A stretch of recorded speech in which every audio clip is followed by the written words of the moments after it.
one. That's the password. I don't know when I... Holy shuck of all the new one. You should put Good your new one evening, in. ladies and gentlemen. We got a full house tonight. Look at everybody. We're ready to begin this evening's board meeting.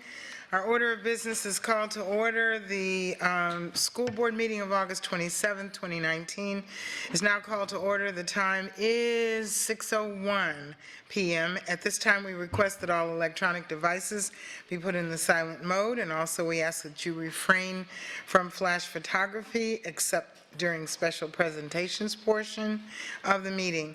The agenda can also be found on the district's website, www.leeschools.net. Navigate to the Leadership tab and choose School Board. And for those of you just tuning in, it did say on there 7, but it should be popping up at 6. We would like this opportunity to remind the members of the public of the district's mission, which is to ensure that each student achieves his or her highest personal potential, and the district's vision to be a world-class school system. Approval of the agenda. This evening's agenda includes the invocation, Pledge of Allegiance, 2 recognitions, public comment, consent action items, which include 4 items under executive services, 1 of which is good cause. Dr. Atkins, will you please provide an explanation for good cause? Yes, Madam Chair. The first, the good cause item is approval of resolution proclaiming September 2nd through the 6th as National Payroll Week, and because the proclamation comes September 2nd through 6th, this is the only board opportunity to take action on this resolution, so I'm bringing it here today. Okay. As presiding officer, I find that there is good cause to add this one item to our agenda, especially payroll week. Can we make it a month or something? All right, 6 items, 6 items under academic services, 3 items under human resources, 1 item under operations, as well as 1 item under unfinished business, tabled items, and 4 items under other business. Board members, is there a motion to adopt the agenda? So moved. Second. Okay, so that was Ms. Vaughn and Ms. Giovanelli, and it's been moved and seconded, so please record your vote. There it is.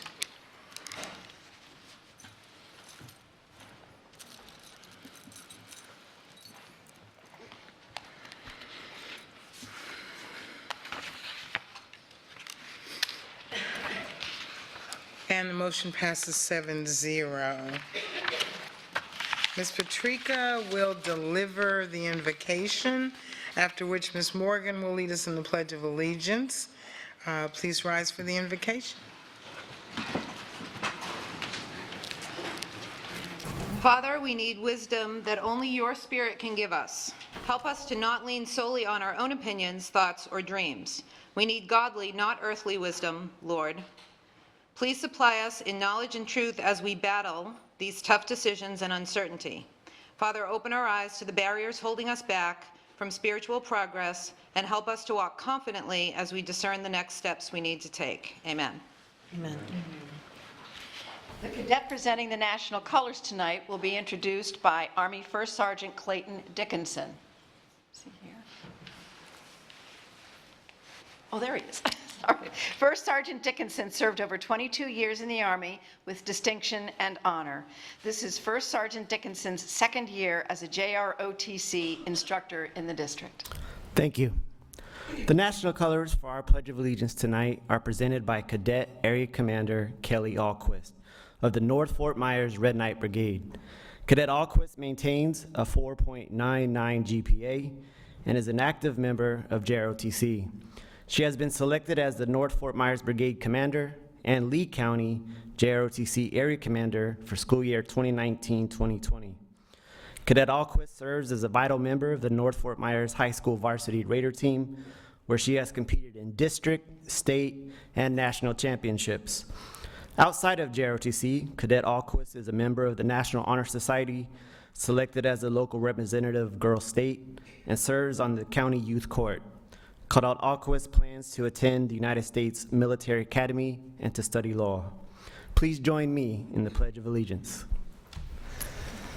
I pledge allegiance to the flag of the United States of America and to the republic for which it stands, one nation, under God, indivisible, with liberty and justice for all.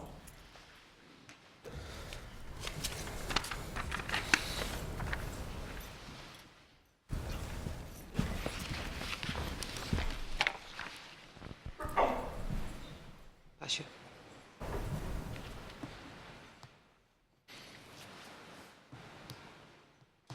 Thank you. You may be seated.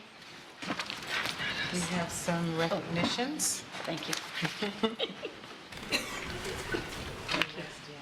Do we have?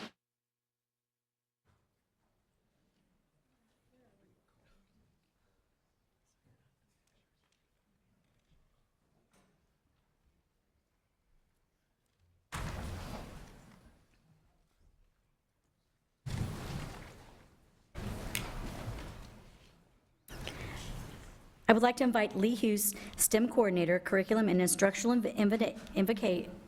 Innovation, and the following individuals from Paul Lawrence Dunbar Middle School to join me at the lectern, the principal, Dr. Nathan Shaker, and student Robby Stewart. Oh, hi. The 4th Annual Henry Ford National Invention Convention took place in May 29th through the 31st, 2019, in Dearborn, Michigan. The event is an annual celebration of K-12 inventors, entrepreneurs from across the United States, and the marquee event of the STEMI Coalition. Joining the nearly 300 national finalists were 4 state finalists from Florida, 3 of which attend Lee County schools. One of our National Invention Convention finalists received high honors. Robby Stewart, currently an 8th grade student at Paul Lawrence Dunbar Middle School, entered his invention of a boat wrap that reduces carbon dioxide emissions and increases speed by utilizing air entrapment. His invention, titled Air Ride Boat Wraps, received 2nd place at the national competition. In addition to his national and state invention convention successes, Robby was also a finalist at the year's State Science and Engineering Fair of Florida. The board members and superintendent are pleased to recognize Robby Stewart on his truly world-class STEM accomplishments and thank him for representing the school district for Lee County as well as the national competition. Congratulations. Robby.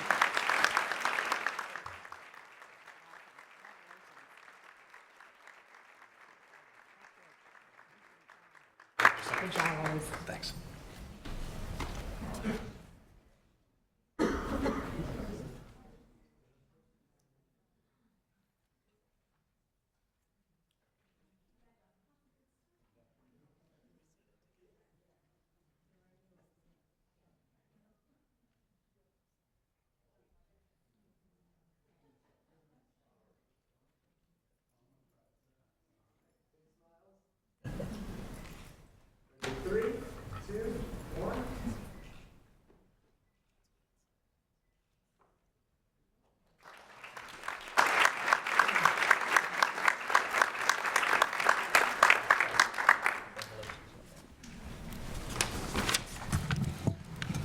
Good evening.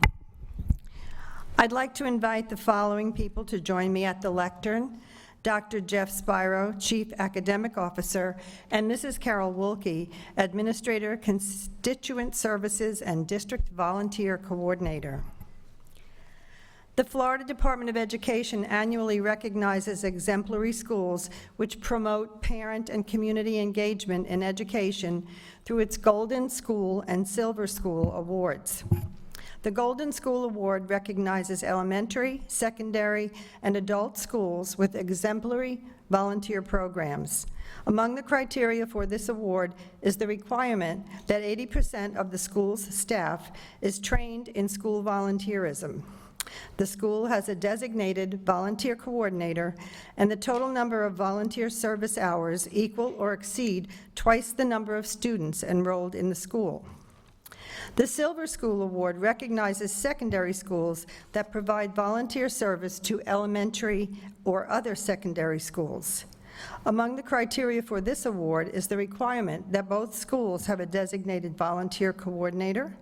Volunteers, both students and faculty, receive orientation and training, and the student volunteer hours equal at least 1/2 the total school population. This evening, we are pleased to recognize and extend congratulations to 6 schools that met the requirements to receive the Silver School Award for the 2018-2019 school year, and 43 schools that met the requirements to receive the Golden School Award. As I announce the names of the schools, I would like one administrative representative from each to come forward for a group picture with the board members and superintendent. We'll begin with the Silver School Award winners. Challenger Middle School, Cypress Lake High, Ida Baker High, North Fort Myers Academy for the Arts, North Fort Myers High, and Three Oaks Middle.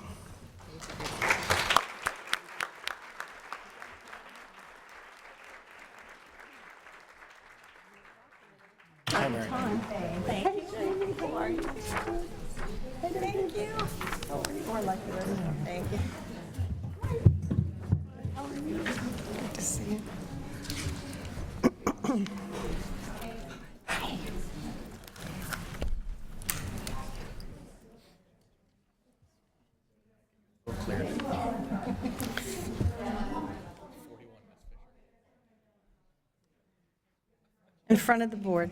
Thank you. A lot easier with the child.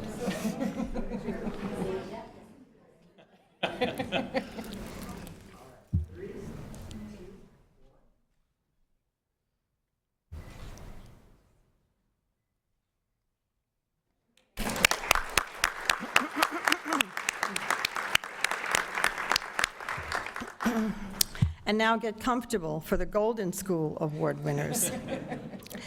Allen Park Elementary, Bay Shore Elementary, Bonita Springs Charter, Bonita Springs Elementary, Buckingham Exceptional Student Center, Calusa Elementary, Calusa Middle, Cape Coral High, Cape Elementary,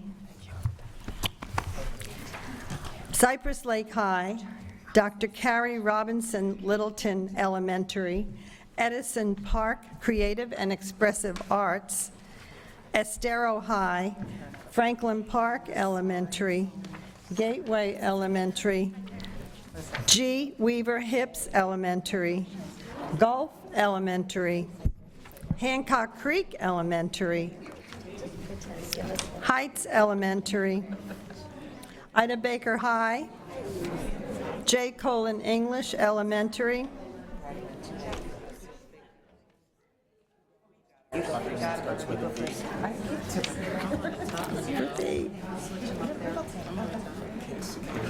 Lehigh Acres Middle, Lehigh Elementary, Mira Lakes Elementary, North Fort Myers Academy for the Arts,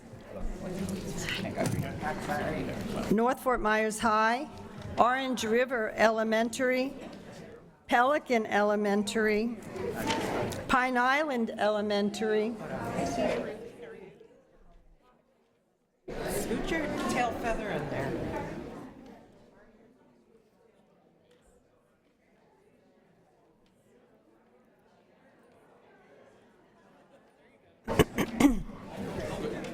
Ray V. Pardorf Elementary, Rama C. Page Elementary, River Hall Elementary, San Carlos Park Elementary, the Sanibel School, Spring Creek Elementary, Sunshine Elementary, Tanglewood Elementary, Three Oaks Elementary, Three Oaks Middle, Tice Elementary, Trafalgar Elementary, Veterans Park Academy for the Arts, and Villas Elementary. Okay, now we're going to ask everyone to make 3 rows in front of the board and smile.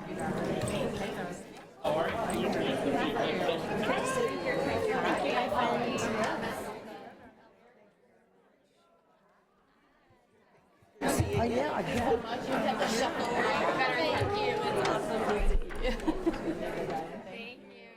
Thank you.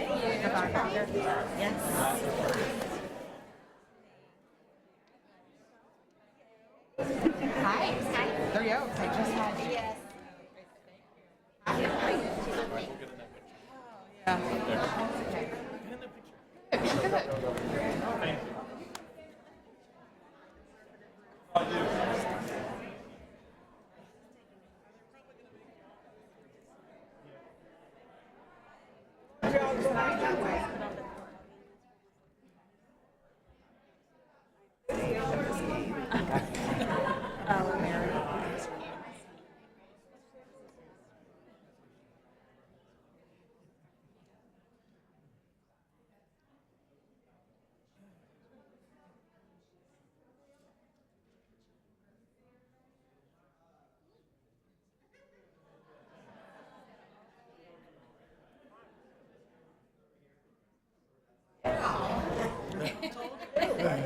Turn around, Mark. I'm gonna sit on the floor.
I like a large. Extra larges. Yeah. Well, for you. You know, that's what my husband does with all his t-shirts. He's not a t-shirt guy. He gives them to me For the meeting.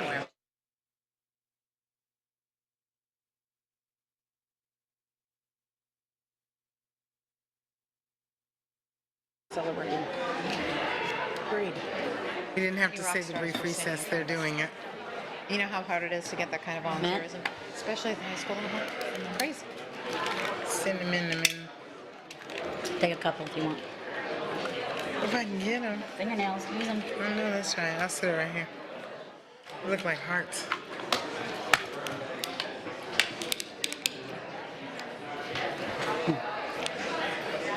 Well, this was our brief recess. We'll wait until everyone leaves. Shoot.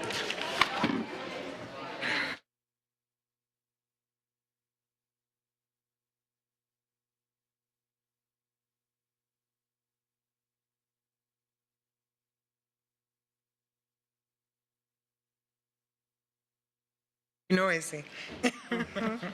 Anyway, thank you and congratulations again to all of them. Next, we have public comment. Mr. Gabriel, please address the agenda item of public comment. Yes, thank you, Madam Chair. School board policy provides the opportunity at this point in the meeting to address the board concerning any matter on the meeting's agenda or any other matter relevant to the operation of the school district. If you completed a card and submitted it before the meeting began, you will be called in the order of the card submitted. If you did not submit a card but still wish to address the board this evening, Ms. Gittens, the board chair, will give you an opportunity in a moment to express that desire. The rules concerning comment are posted on the back of the room. The board does not respond during public comment time to remarks made by speakers. At the end of the public comment period, the board chair will address the assignment of any concerns or requests made during public comment to the superintendent. Speakers and those attending the meeting are expected to act in a respectful manner. Attacks on individuals or abusive comments are prohibited. In addition, clapping, booing, hissing are prohibited. Speakers who fail to follow rules regarding quorum should be ruled out of order. Any speaker continuing with such remarks will be required to relinquish the lectern per Board Policy 1.11. Time for speaker, Madam Chair, is 3 minutes. I have 13 cards. We offer the opportunity to those, excuse me, who may be unfamiliar with public comment process to raise your hands and provide their names. The blue card is a public record identifying those who speak and providing contact information for staff to follow up.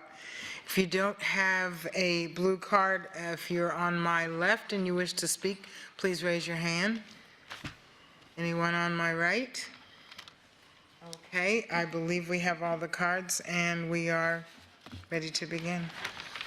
Thank you. First speaker we have is Trey Willoughby.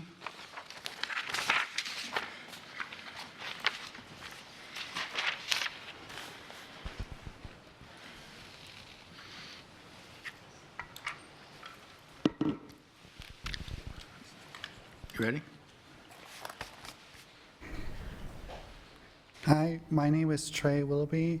I work at Buckingham as a helping teacher, and I'm here to speak about autism. I've been through a lot myself. I have autism, so I'm here. I've been working with a group called Family Initiative. We've been working to let the public know more about autism and to get them more involved. I've been working with the police department to get them more involved. I have done several events, and I would like to do more, even within the schools. I am interested in doing anything anybody needs me to do. I would like to speak anywhere and everywhere available. If you have any questions or would like to ask me to speak, you can always call Buckingham. They'll let me know. I've been through a lot, and I have gotten very far where I am, and I would like to help others know that they can as well. And thank you. Thank you. Next speaker is Yeprem Devarhen. Sorry if I mispronounced that, but I made my best shot. Yeprem Devarhen, Lehigh Acres, Florida. Again, I love my country, but I fear my government. I'm speaking on lighting. I've been to the Lehigh Lighting Board's meetings and some information. I've been trying to get more lights down Leonard Avenue between Gunnery Road and Lee Boulevard. First thing is, every street light costs the county $130 a year. Either the light is on or the light is off. There's nothing on there telling the lighting board, Florida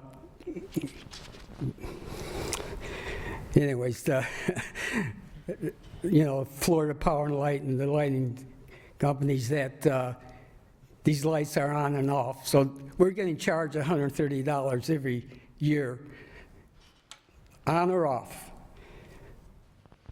People can call on their bill numbers. There's numbers on the poles, and they report a light that's off. My suggestion is the board should get somebody once or twice a month to go out at night and check these lights, especially where kids are getting on for school buses. I mean, there's probably a lot of dead weight in the administration. Somebody can do that. You know, the county gives $3 million a year for lights.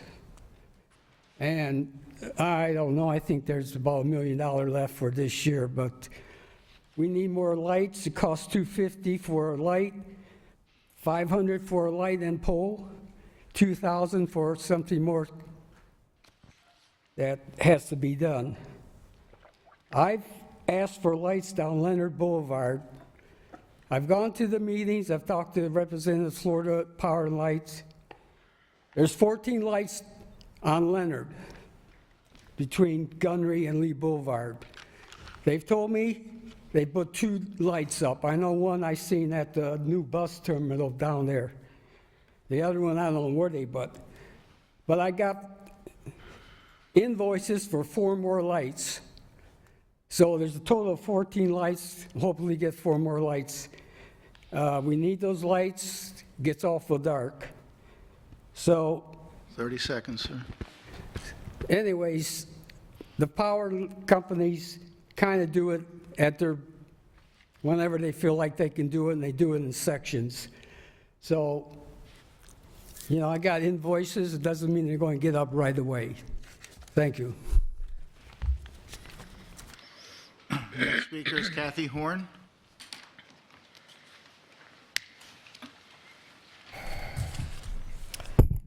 Hello, my name is Kathy Horn.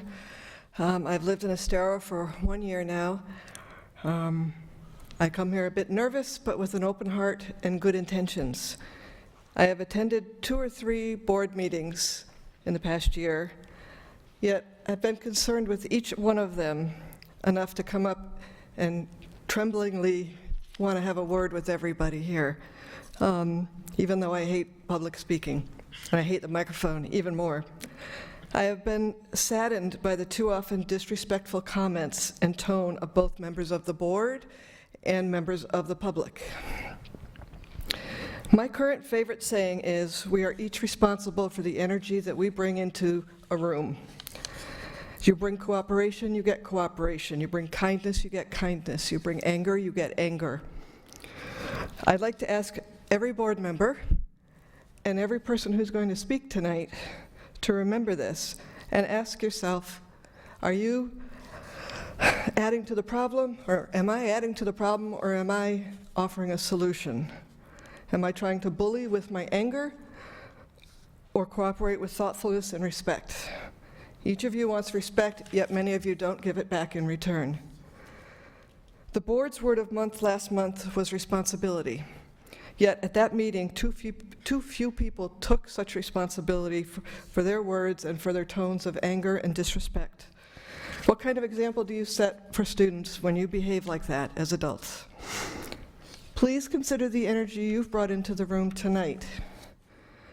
If it is anger, whether justified or not, or accusation or aggression, it is not helpful. We are all adults, and we should be able to control our emotions for the good of the students. Things that are finished need to be put in the past. There have been investigations, they have finished. Move on. All the energy and resources spent trying to rehash an outcome you are not happy with is not using your energy or your resources to improve the future. When the board and the community work together, it is the students who reap the benefits. I ask then, please everyone, be responsible for your own energy tonight. Thank you. Next speaker is Rosemary McBride.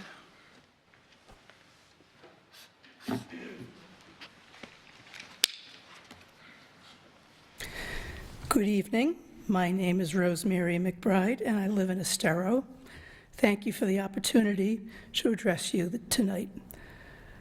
There was a recent trial in Lee County Circuit Court in which the school board was the defendant. The judge in this case declared a mistrial due to the inappropriate conduct of certain members in the gallery, most of whom sided with the plaintiff against the board. Despite the judge's admonitions to the people, to these people to stop their rude misbehavior, they persisted. In the judge's order, which I invite the board to read for itself, he describes some of the distracting behavior: continuously leaving and returning to the courtroom, highly inappropriate negative visual reactions to testimony, talking and whispering, prohibited use of cell phones, etc. One of the jurors told a bailiff that a gallery member was staring him down menacingly. Further, the board's lawyer reported to the judge that a gallery member had called his assistant the B word outside the presence of court personnel. The board's lawyer also reported that he himself had been subject to threats and harassment. The judge goes on to say that such offenders should be ashamed. Believe it or not, a member of the Lee County School Board was sitting in the gallery with supporters of the plaintiff, that is, the people who caused the mistrial. As a Lee County resident and retired attorney myself, I have several concerns. First, isn't inappropriate and boorish conduct by a board member Ma'am, you have 30 seconds left. while staff are testifying under oath a conflict of interest? Obviously, the board member is a part of the entity which is being sued. Second, isn't it intimidating for staff to be subjected to such treatment by a board member while they are testifying on behalf of the board? Third, Thank you, ma'am. Your time is up. Thank you. Next speaker is Kevin Daly.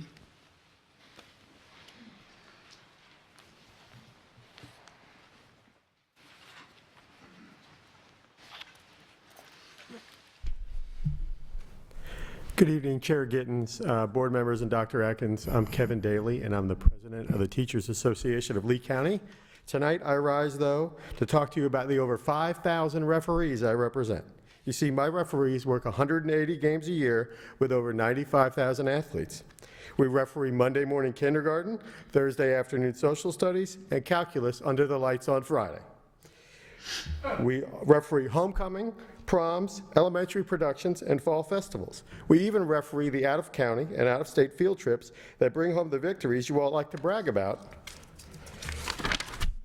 in these meetings for the students of Lee County. As a sixth-generation Floridian and a Dolphins season ticket holder, I understand and appreciate the role football has in building and connecting communities across generations. Football has the ability to allow us to share a common history and connect us as individuals. None of that happens without the referees. Friday night football games allow for schools to garner revenue to support other programs, student athletes to showcase their skills on the field to possibly achieve a scholarship to pursue their dreams, and the student body to become a community. From freshmen to alumni, football means something to all the citizens of Lee County. I'm appreciative of the effort from the community to assist in the appropriate compensations of the officials here in Lee County.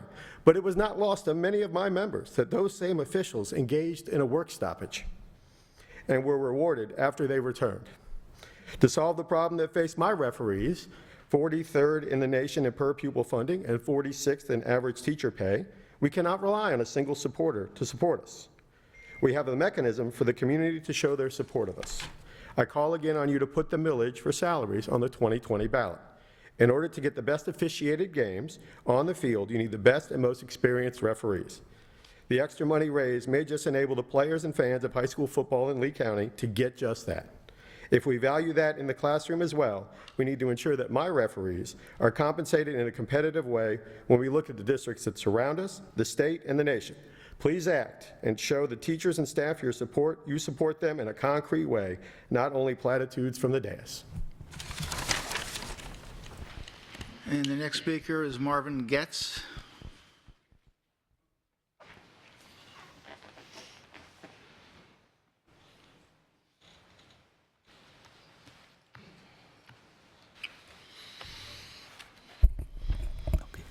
Ready? Yes. Okay. School board members, Dr. Atkins, I appear in front of you today as a representative of the substitute guest teachers of Lee County. Somewhere within a document I read recently, it said the school board is personal, passionate, and progressive. I remind you of those three words. I come before you on a number of issues. Today, the first issue I want to talk about is November the 11th, Veterans Day. What can our school do, and every building, to recognize veterans. I had the opportunity on Tuesday to meet with veterans, some of them over 100 years old. One gentleman was a Bataan survivor from the Bataan Death March. Can you imagine what it would be to have that person present and talk to kids, particularly high school? So I urge us to urge every principal to run a program to recognize our heroes and our American veterans. Second point, once again this year, we have no salary increase for guest teachers, but I'm getting to expect that. I've been at this 15 years, and I've very seldom ever had where the board came and say, we're giving you a raise. But that's not the point. The point is there are ways we can increase wages for substitute teachers, guest teachers. And I'd like to present one or two of them. On Monday and Friday, every Monday and Friday, we have additional absent teachers. We go as high as 600 or 700 a day once we're rolling. My substitutes cover those absences as best they can, and we do a good job.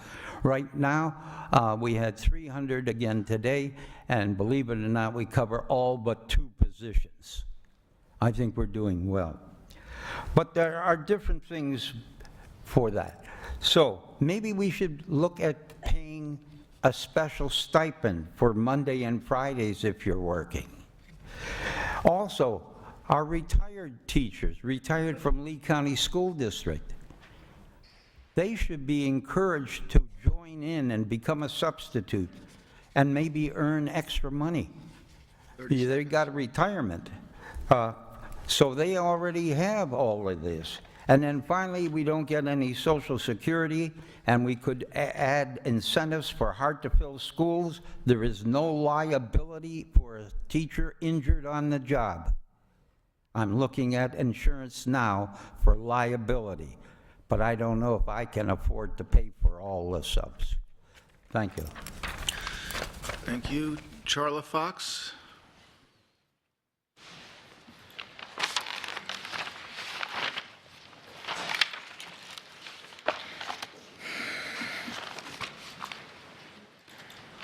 Good evening, Chair Gittens, Board, Superintendent.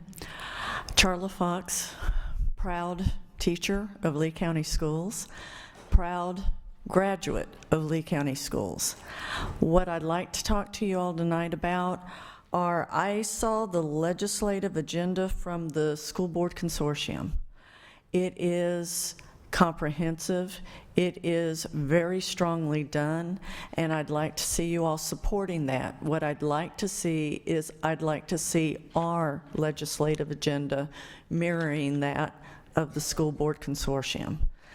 These are all things that we need to be looking at and to be doing for our teachers, for our students, for our support personnel. It talks about, let me see, I want to read this correctly. To increase a phased-in basis the average per student funding to ensure that Florida is in the top half of the states and can provide a world-class education, to ensure that students to compete and to excel in a global marketplace. That is what we claim to be about, and that is what we need to be going after. One of the ways we can go after it, because we do know that while this is admirable, this is not something that the legislature is going to fully do. We need to make steps ourselves so that we can do something there. And one of the things I'd like to hear us talking about is doing the millage. Because with doing the millage, it gives us control again. It lets us have that ability to pull people back and teachers back and our support personnel back from going to other districts. The districts around us have already done that for themselves. While we are at the bottom 10 in the nation Okay, we're on average with that, but that means we are in the bottom 10 in the nation of pay. Our teachers are going to other states, not just other districts, but other states. We need to take action, and we need to take action in a strong, passionate way. We need to have good conversations with our legislators to make sure they truly, fully understand what they are doing to the economy here. Because your educators are your middle class, and your education system is the basis of a good economy in any community. Thank you. James Hall.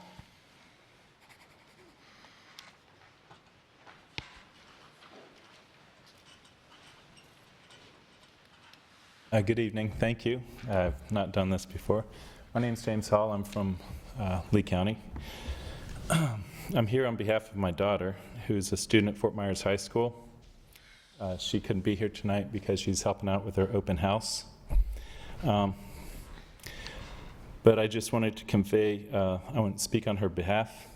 And she says, last week I received an email from Dr. Atkins stating that sideline cheerleading is a club. It was not advertised or promoted as a club. On all paperwork and permission slips, it's always been referred to as a sport. With the new club status, how can this district allow anyone to be prohibited from participating? Many girls were dismissed who met the criteria. However, they did not make it through the bias tryout. Freshman tryouts were held 2 weeks ago and consisted of major changes from the varsity tryout that I was a part of. Many of the things we suggest were implemented. This proves changes needed to happen, and there were problems that had to be addressed.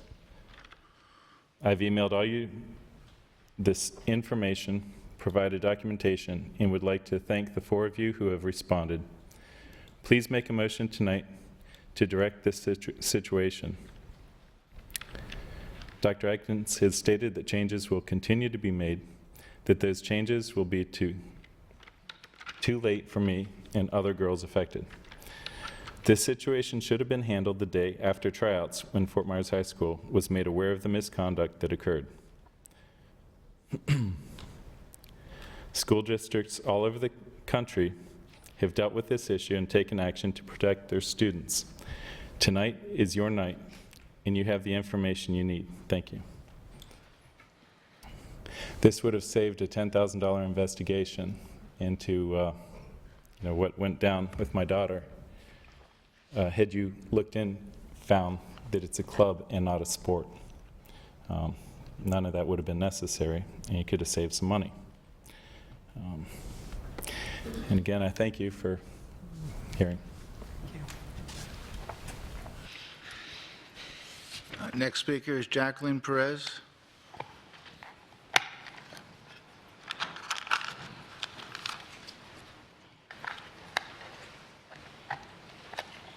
Evening. I'm going to change the format of the speech I had intended to speak about after hearing a few of the speakers that District 3 prepared to speak for tonight. I want to make a request to the chair. The OIG sent this district a letter on August 5th for the district to look into and review the superintendent's spending as of July 2019, almost $150,000 to fight the case that was mentioned this evening without board approval. You have a policy in place that has to be adhered to, and it states the superintendent has to request permission from the board to do so.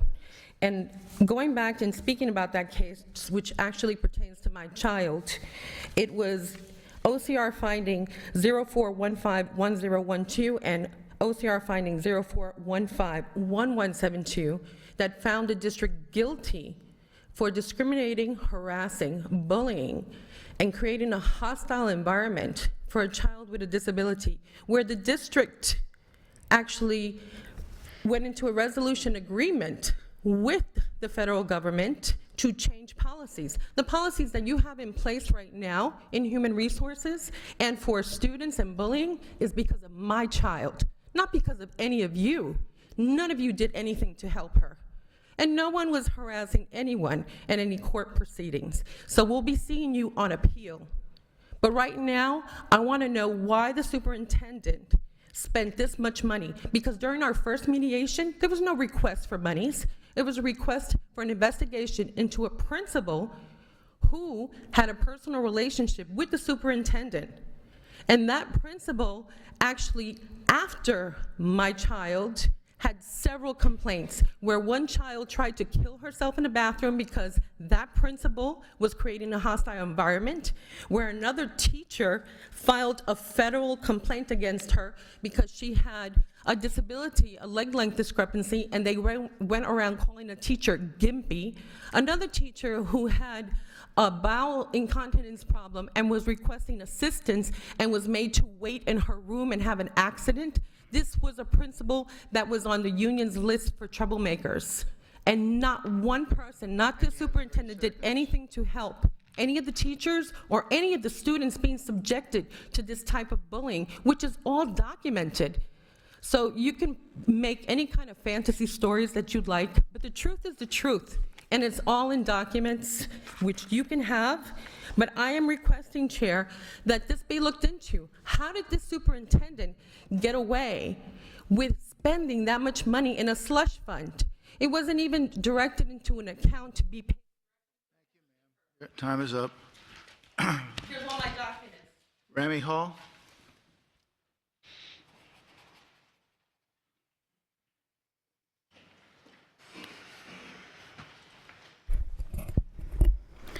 Good evening. Today is my birthday. I'm another year younger. There's nowhere else I would rather be. It's a privilege and an honor to live in a country where I get to come and voice my concerns, and I have many concerns for this board. The school year started. We've already learned that JROTC is a requirement for many freshmen. FSA scores will determine if a child can take an AP class, and the 2019-2020 school year will place a record number of classroom hours on the FSA, standardized testing. Cursive is non-existent. Our middle schoolers and high schoolers can't read it. It's been eliminated. Teachers are working at poverty level pay after their benefits have been deducted. I heard one person talk about the millage rate tonight. I say in-school choice. It'll give your money to increase teacher pay right there. Teachers see you spend. $500,000 gym, they can't use it. Terrible hours, it's not close to their house.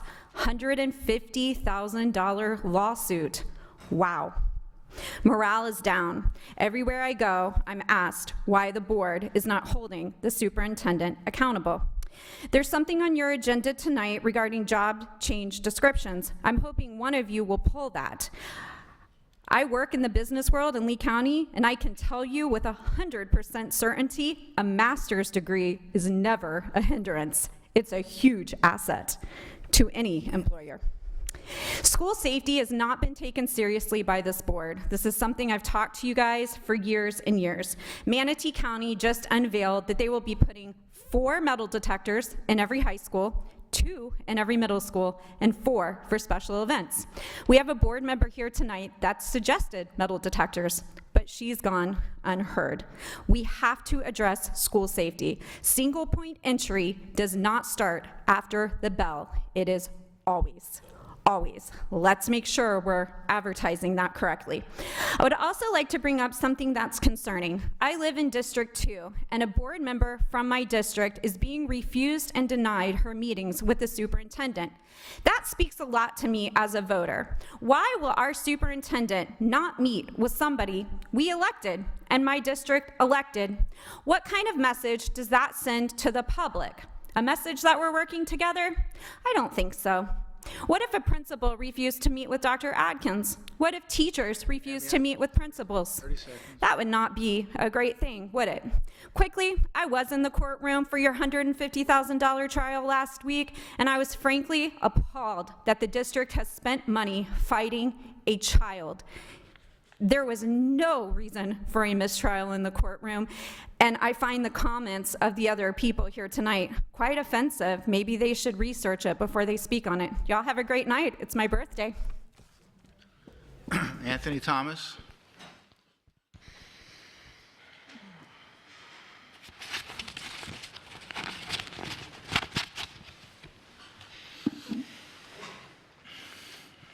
Good evening, members of the board. My name is Anthony Thomas.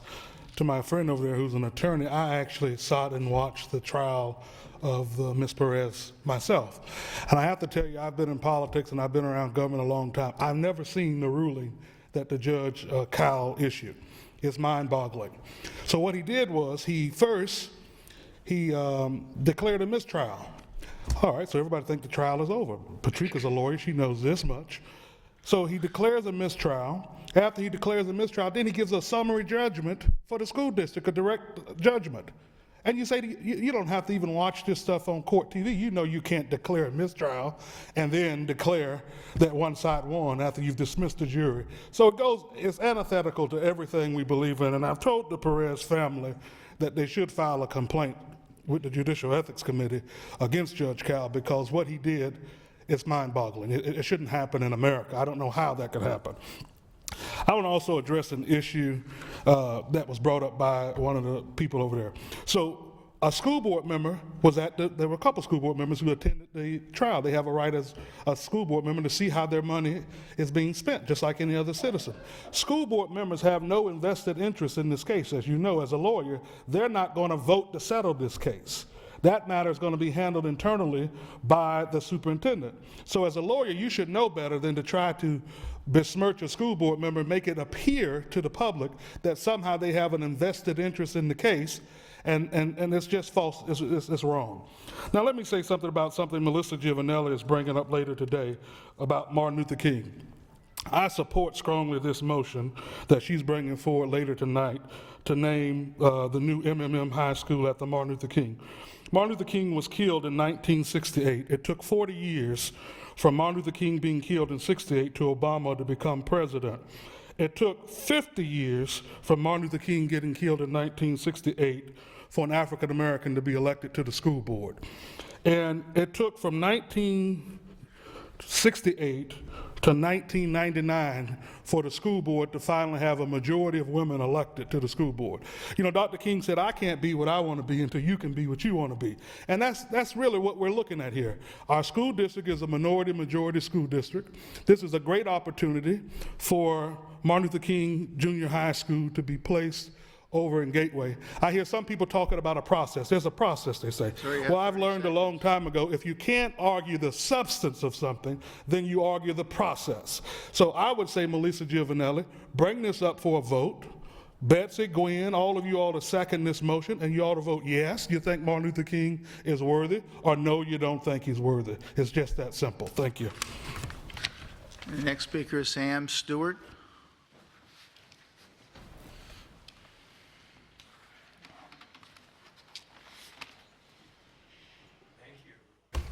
Madam Chair and Superintendent. I've just returned from a month's vacation up north where it gets to be cold, or hot, they say, when it gets to be 75 degrees. So it's just great to be back. And tonight, as I was getting ready to come here, my wife said to me, "You're going to a school board meeting after going to school board meetings for more than 35 years, sometimes twice a week?" And I thought about Mark Twain. He said one time that it was really great to give advice to others, and it's no trouble. So I'm here just to be friendly and give advice.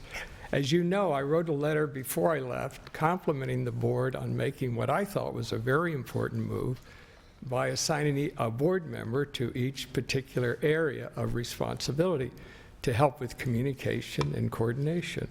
I thought it was a good way for board members to understand more about the workings of school and to gain trust in how things get done.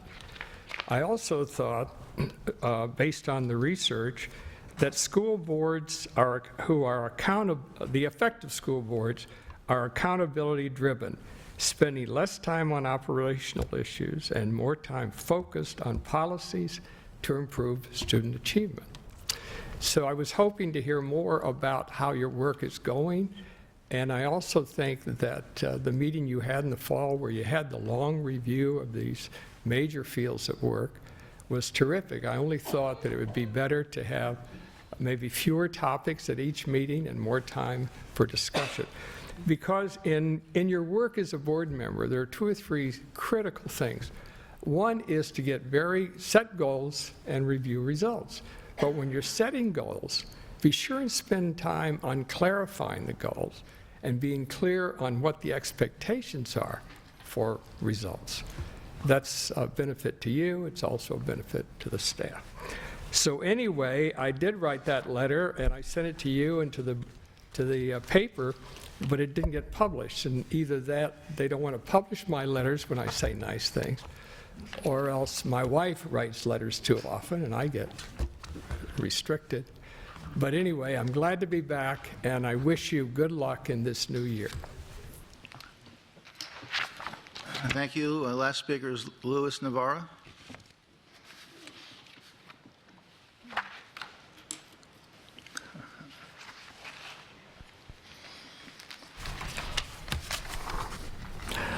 Good evening, Superintendent, Gwynn, School Board, Attorney, Lou Navarro. Tonight's theme is whatever happened to. Number 1, the half-cent sales tax on the odd dollar roundup. You never told the voters that fact. Where is it? You've been silent for months. What happened to the inappropriate bus escapade, which Fox 4 presented? What happened to the teacher pay raise, $40,500 starting in December, while the superintendent got a fat pay raise? The school board makes $2,000 a year more than a starting teacher. Upper administration got some kind of unknown raise, and at lower administration 3.5%. And the good Lord knows what support and all the other little underlings got. What happened to fixing the bus routes so another Layla Atkins will not die? Are you working with the LCEC? I see the school board choice waste is still on. You never give up. What happened to looking into privatization of subs, bus, and custodians? What happened to $50 million schools instead of $100 million, as outlined in the Fort Myers News Press? Are ice tubs in place? Instead, I noticed a lawsuit against the board. What are we doing for the golf teams? That lightning's dangerous. I used to be a coach for the district. Are we helping with autistic and special ed students? I rarely sub anymore, folks. But if I do IEPs and autistic kids, because they need it. What are we doing for them? LCEC, I want to talk about that. Did you get my letter to the CEO? But we'll have another letter, because he wrote a good letter and dodged just about everything. That light was burned, and I'll go through it in my next letter. Have you contacted them? They don't fix lights, just like the gentleman was talking about FP&L and Lehigh. This is your job to save student lives. And if you don't lean on the LCEC and the FP&L, who will? Me? Maybe they just laugh at me, but, you know, I'll keep it coming back and back. No, it's a tragedy. And I keep up the memorial out there, and I met the mom. She came by, and they need to repair those lights. There's over 100 lights. Nobody repairs lights. 3 seconds, sir. What's the sense of this? I'm asking the board to take action on the LCEC, and if the gentleman said FP&L, you got to do it. We cannot do that. So I hope you're going to look into these, and next time I come, you're going to have all the answers to those 10 things. Thank you.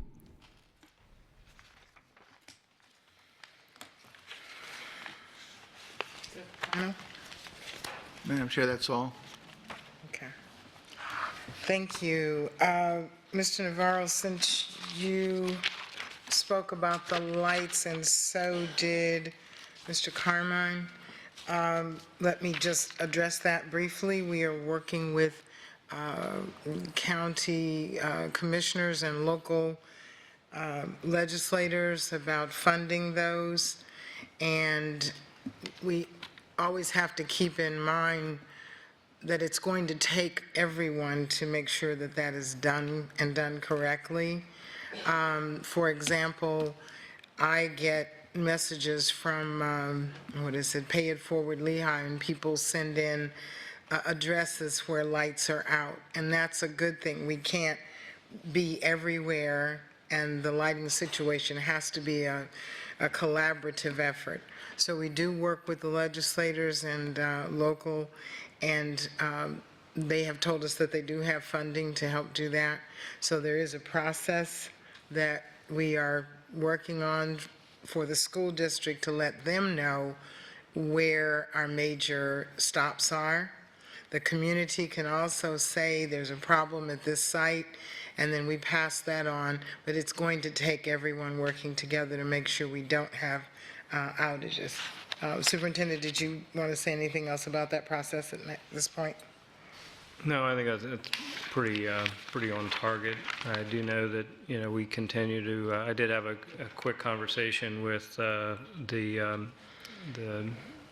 person over LCEC, and one thing about that particular company, a little bit faster than the other one in terms of the number of lights that they had installed, so we're going to try to engage Florida and Power and Light, so because they ultimately are the ones that, between the two share the responsibility for the lighting. But we have found that our municipalities have been very generous thus far, and I think helping us identify bus stops and getting lights there as quickly as possible. And I'm really encouraged by some of them, their future efforts toward putting safe walkways to and from those buildings, and of course continue to be appreciative of service organizations and what they're doing with the benches.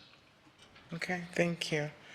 Mr. Stewart, welcome back. Is he still here?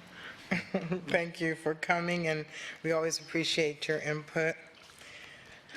Mr. Thomas, basically on the naming of a school, there is a policy, and it has been out on the website, which is www.leeschools.net, and under schools, you can click on MMM, and there is a form that the community and citizens can provide their suggestions. It is something that is a community, not just a district effort. We, in our protocol, we are not the ones that decide. It's the community, because it's their taxes that are paying for it. So we can, discuss, I guess, things that we think about it. But on August the 29th, and I believe it's 6 o'clock at Varsity Lakes Middle School, there will be a meeting for the community and anyone that is interested. They will be discussing the suggestions that are on board to this point. And our principal will be there, Ms. Watson, and other district employees to discuss with the community what the school is going to look like, what amenities, what the different, I can't think of the word for it, but academies will be, and you will be able to ask all of your questions and find out what the school is going to actually be like. So August 29th at 6 o'clock at Varsity Lakes, and if you have suggestions, go online prior to that, and please put in your suggestions and the reason why. There's 2 boxes to fill out. Thank you for those comments. Ms. Hall, Dr. Atkins, I know that Dr. Bohatch was working on those issues. Is there anything to update us on that? Well, as you mentioned, Dr. Bohatch, also I've asked Chief of Staff to also sit in on those meetings, and just the update that I received is they have already started those meetings to start to review the process. They've collecting basically the process for each high school within the district, and additionally they're reaching out to other high schools and districts across the state of Florida to determine really best practices as it relates to cheerleading tryout to avoid these types of concerns moving forward. In addition, there was also additional emails that we just make sure that the principal and the school follows up if there's violations of the cheerleader contract and things like that that I've seen around. So they, Robert Butts, the principal at Fort Myers High School, continues to address those and keep us apprised. Is there anything at all that can be done for the students that are kind of in the middle while this is all being decided? Well, I think, again, and if you ask my opinion, I think that this is something historically that all of our high schools in Lee County, they followed, as I mentioned, the Constitution. They tried to adhere to the rules and guidelines that are provided. And I think that when you look at what our schools do, they try to bring in objective judges to do these, to judge cheerleading, to avoid these type of things in the future. So I do really believe that Fort Myers High School, regardless of what we've heard here, previously, I do believe that they honored their process, that they went about it objectively, and we also had that really verified by an independent entity and made a recommendation to this superintendent, and that's the recommendation that I indicated to you all.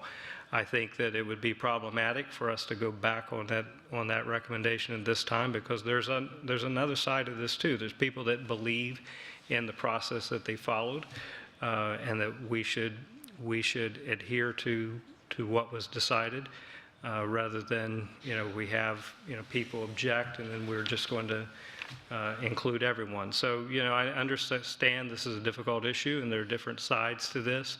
And that is why we're taking the steps to look at our process in the future. But I do believe that they honestly tried to follow an objective process, and again, that was verified by an outside party.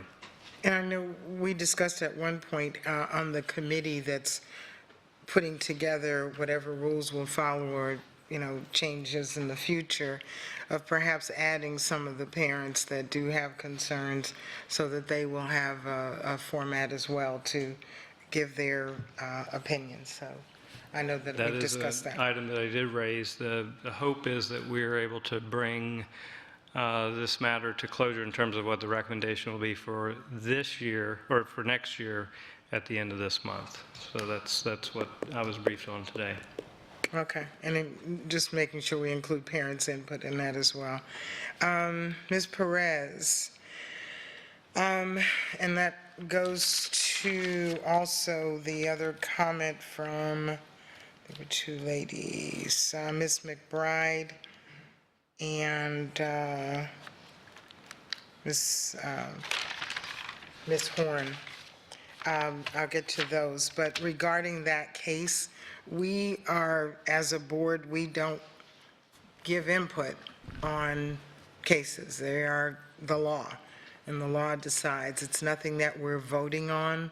So, at least in my opinion, it's not a conflict of interest if, as a citizen, you want to go and see what a court is. It doesn't come back to us to make a decision.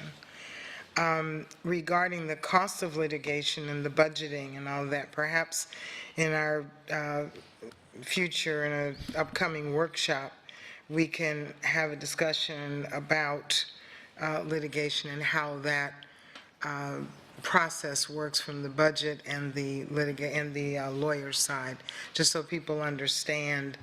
I always say if someone doesn't understand how it works, they're going to assume, and sometimes incorrectly. So I would suggest that in future we could put that on as a part of a workshop item to discuss how that works. Because I know I've gotten several comments and questions about how much it costs and how far do we go and how long do we do it. Ms. Fox, several of us board members went to the consortium, there she is, to the consortium and participated in and contributed to their agenda.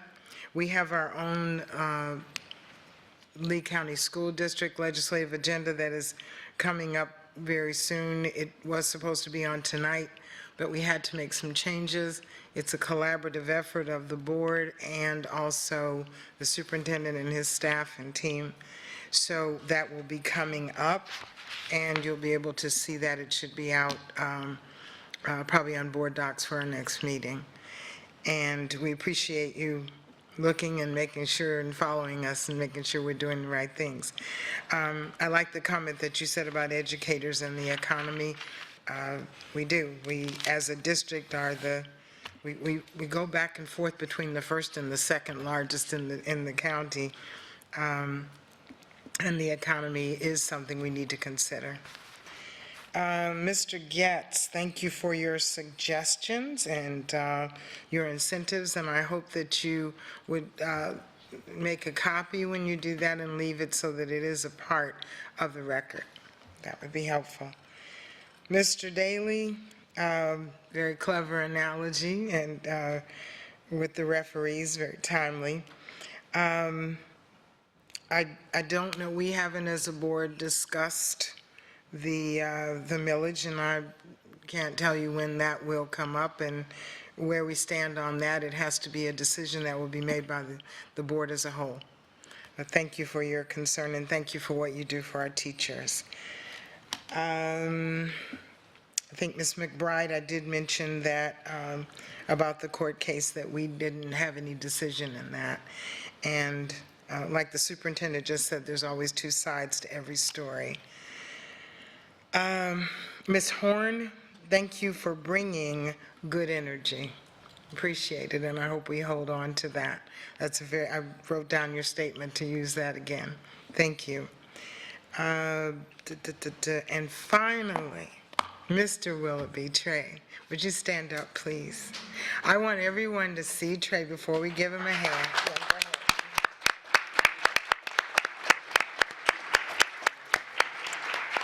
In case you didn't know it, Trey is famous around our nation. He has gone and spoken across the nation at different meetings and events to try to get the word out to help normalize the lives of people that have autism.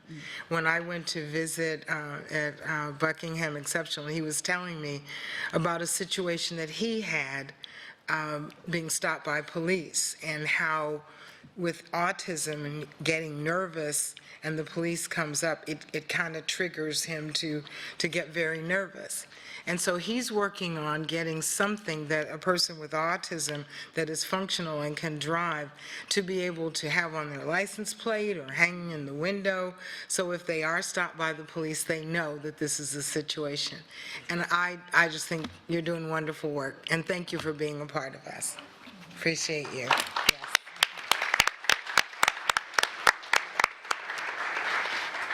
Okay, and that finishes our comments, and thank you again to everyone who took the time to join us this evening and to give your comments.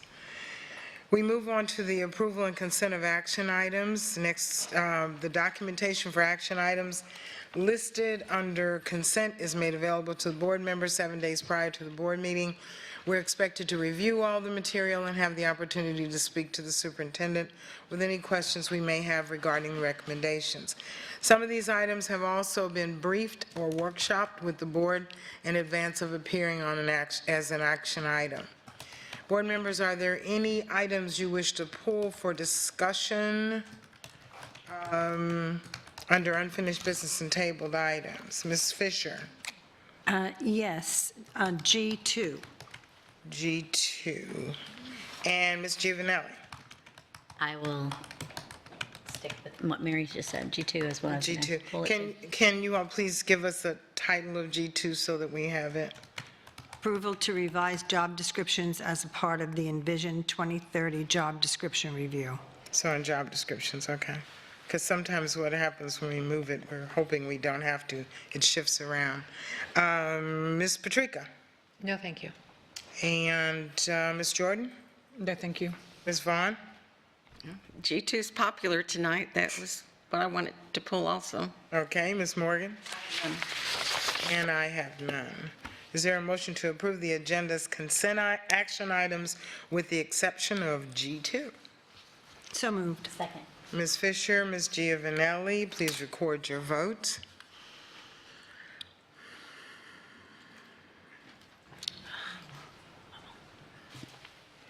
Oh.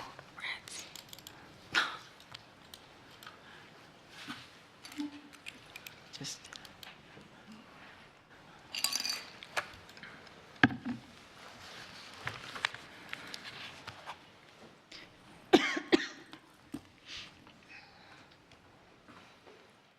Motion carries 7-0. Now we move on to unfinished business, tabled item.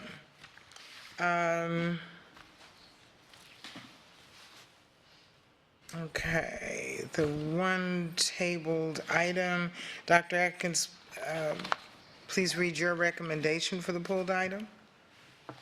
So approval of the revision of job descriptions as a part of Envision 2030 job description review.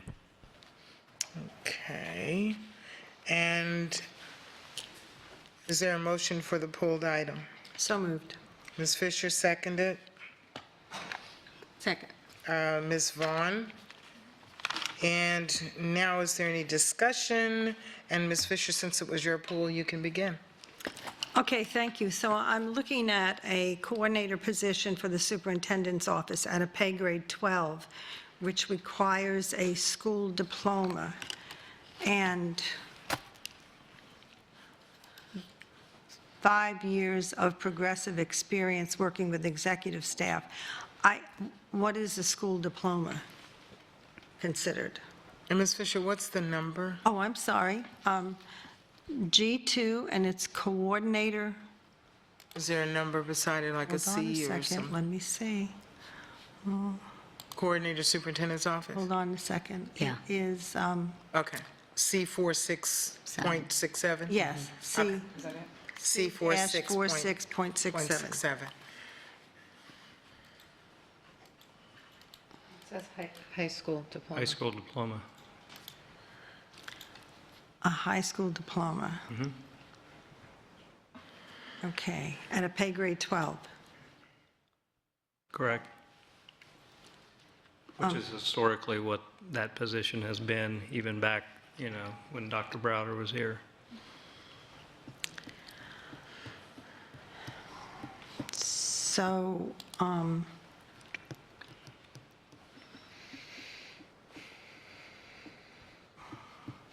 isn't a pay grade 12 like an assistant principal? Pay grade? Mm-hmm. And that requires a master's degree? Again, like we said in the workshop, I do believe that work experience in many cases is the most important factor. In this position has historically been, people who have been seated in this position have had high school diplomas. They have not had necessarily a college degree or a master's degree. The important thing about this position has to do with experience within the district, particularly district operations, familiarity with staff, familiarity with Lee County. And so that's the recommendation, why the recommendation is there.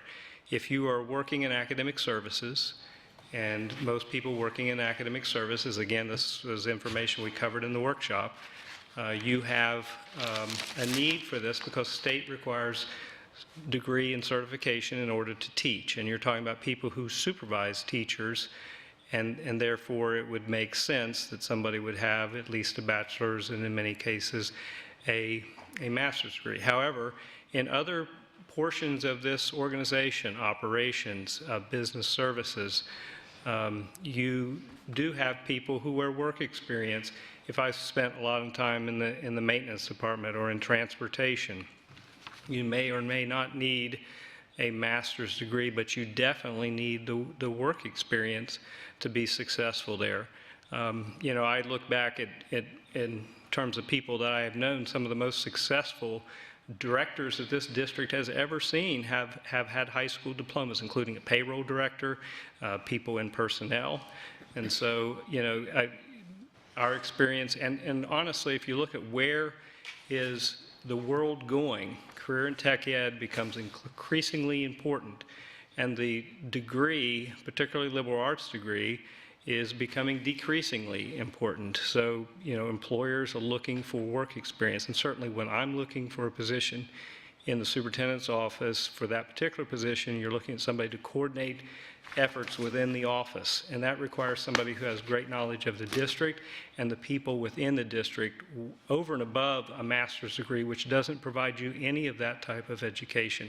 You're not overseeing teachers, you're not overseeing staff other than other staff members who have high school diplomas. So, I think that what you try to do when you work on a job description is you want a job description that meets the real qualifications of a particular position. Thank you. I mean, I do agree that experience is the best teacher. I just wanted to question that because it just seemed a little bit inconsistent with the other job descriptions. Ms. Chief-Finale? The only question I had was, we just recently went to the market rate to hire and to find more global experience and more, a better qualifications and so forth. And now we lessen that to make it for anyone. I've had a contact from several people concerned over the fact that this is the same qualifications, the 12, that assistant principals have to have. So why would they have to go, and work twice as hard when they can just come over and be a coordinator in the superintendent's office with less experience and not have to have the experience or the education to get the pay grade 12? Well, having worked as an assistant principal and having worked in the superintendent's office, I can tell you that the work experience for this particular job, it's not really in alignment with what an assistant principal does. Now, it may be where you could advertise and put somebody who has, the other characteristics, such as great knowledge of the school district, but in terms of having district knowledge and how the district operation works, contacts within the district, know the people in the district, superintendents historically have typically relied on people that have that level of experience and have worked themselves up from a ground level up. I need that type of experience, as do other superintendents. Like Dr. Browder was the same type of model that that he employed when he had the same position in his office. He had a coordinator, and that was the job, the type of experience that he was looking forward to. I think that the work experience, again, for this particular position, as positions that you might see in other areas, really need more weight given to work experience, and you don't need a master's degree to do that position. You just simply don't. So why do you make it an employment obstacle when that's not the skill set that you're looking for? I don't need a master's in that position. I need master's degrees in other positions, particularly in a place like academic services where it's relevant for the position, because you're looking for somebody who has experience teaching and has experience administratively, which over on the academic side of the house, to do those type of roles, the state requires certification. State does not require certification for these types of positions.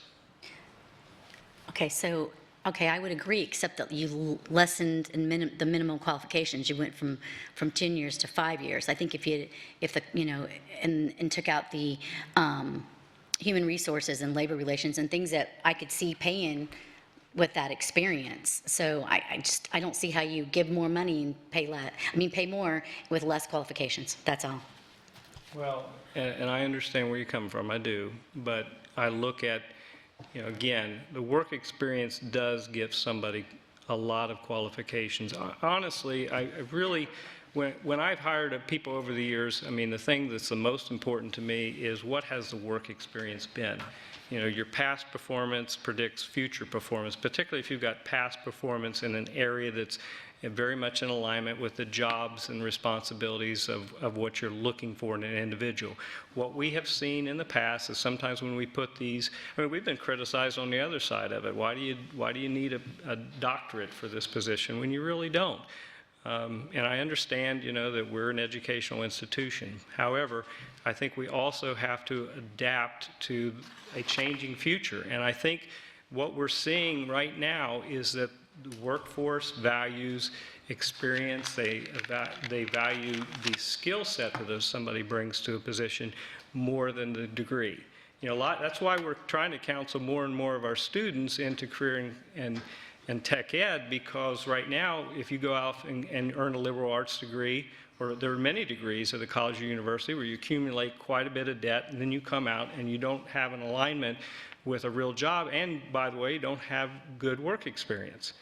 Instead, you know, a lot of times, if you can take a person and get the work experience they need and get some of the certifications they need in a, like, you know, welding or something like that, that becomes way more marketable. And these people now, the workforce, are paying more, you know, for those type of positions than what you're seeing out of liberal arts degrees. So the person that has that degree has less value to the market than a person who's got the right skill set.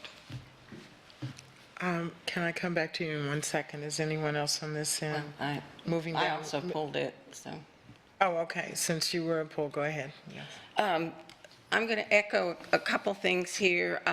Actually, I was not focused on one particular job description, although on this particular one, and for the audience, we had I think somewhere in the vicinity of 50 job descriptions in this one item to look at, and the majority look fine to me, but I'm going to make a generalization that it was disturbing to me to see so many of the job descriptions that actually decreased the requirements in terms of degrees, and also in some cases decreased the number of years.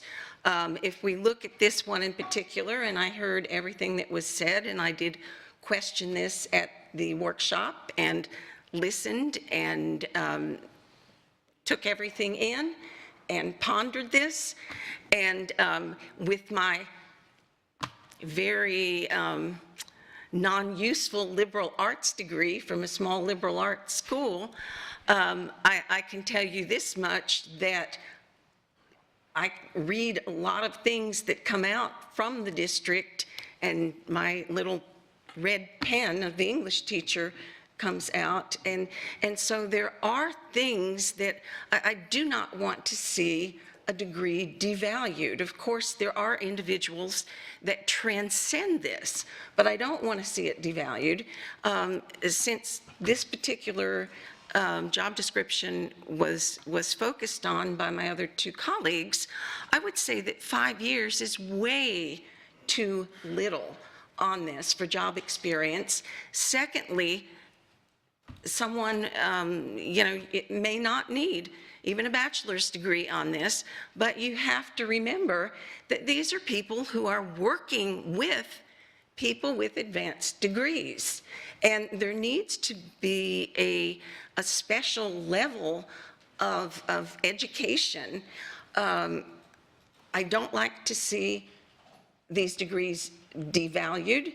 I do not think that if we're going to be a world-class school system, that and a world-class school system who is just given market rate raises across the board to upper level staff, that that it looks good for us to devalue and to actually lower the raises. There's one, and I won't mention the department, but there is a department in this school with a director who has a high school diploma, and yet, although the person may be having a lot of experience, that person manages a multi-million-dollar department. And I mean, there are things that experience can't buy. because there's 50 job descriptions, I'm going to vote in favor of this, and yet I did want to be on the record as saying that as a board member, it's not something that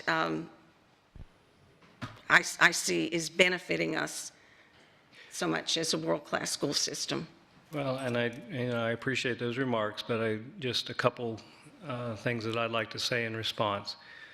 We had a longtime payroll director that worked in this district. Okay.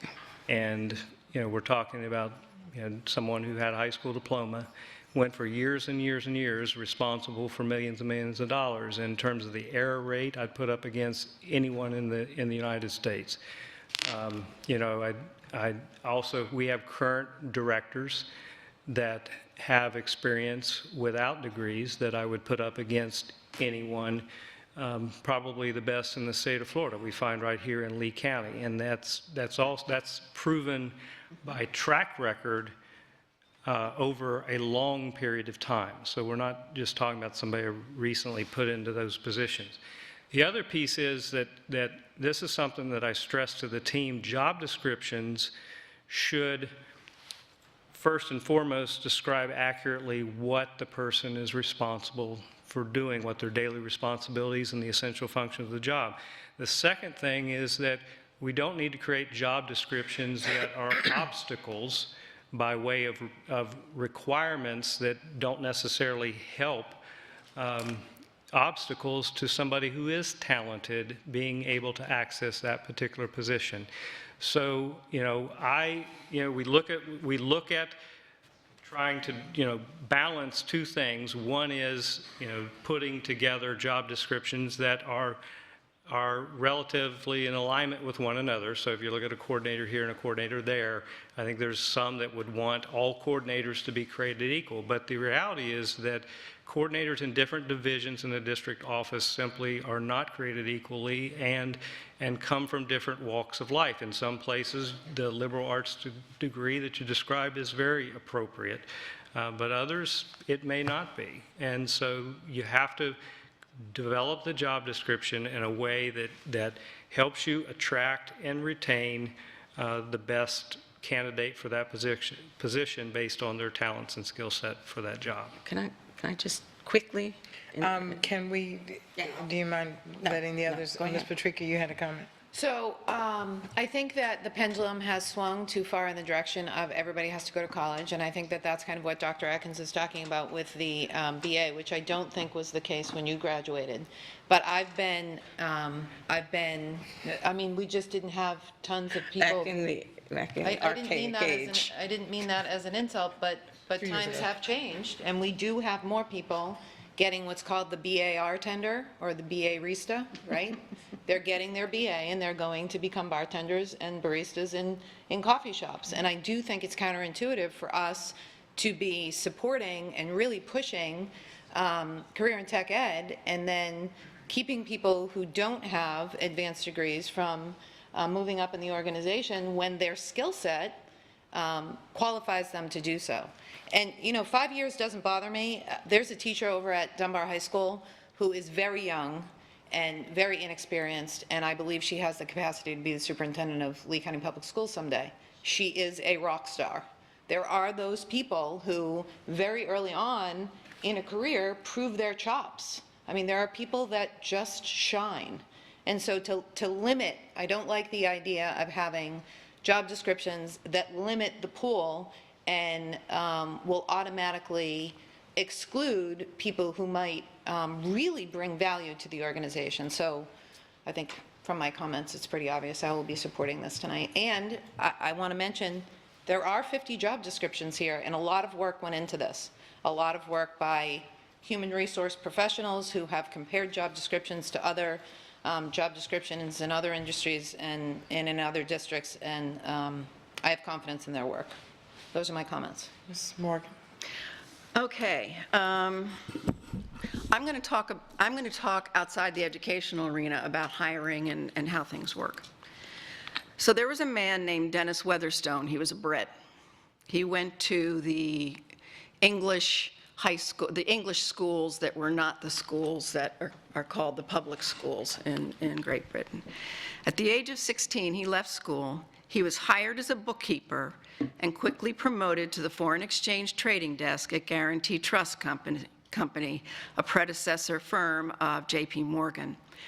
Weatherstone rose through the ranks, became the chairman of J.P. Morgan, and then the CEO in 1990.